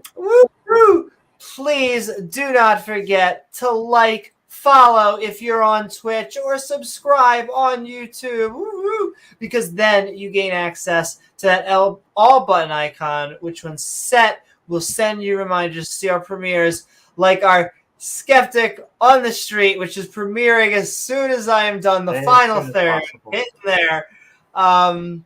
As well as all of our live streams. Exactly. We'll see which one happens first, right? But all of the people in the live chat, like this recorded live right here, or hey, why not leave a comment once the video's done? Yes, Richard, we had him on Ultimated Judeo-Christian. You can go back and watch it. It was spicy. A guaranteed laugh. Yeah, and I'm pretty sure it started. He was like, I want it to be G-rated, but the music, it started getting jazz. The lights started turning down. There was a bubble bath behind me. God I know. is inserting himself into me. And he doesn't we are feel having it. sex right. We are having sex right now. Infinite in size. He does not need God Viagra. He Doesn't need a condom. He is infinitely endowed. Eternally.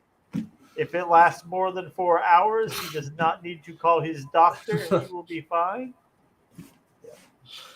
But yes, we will also, if you leave us super thanks, we'll leave thanks by reading it out on the next episode.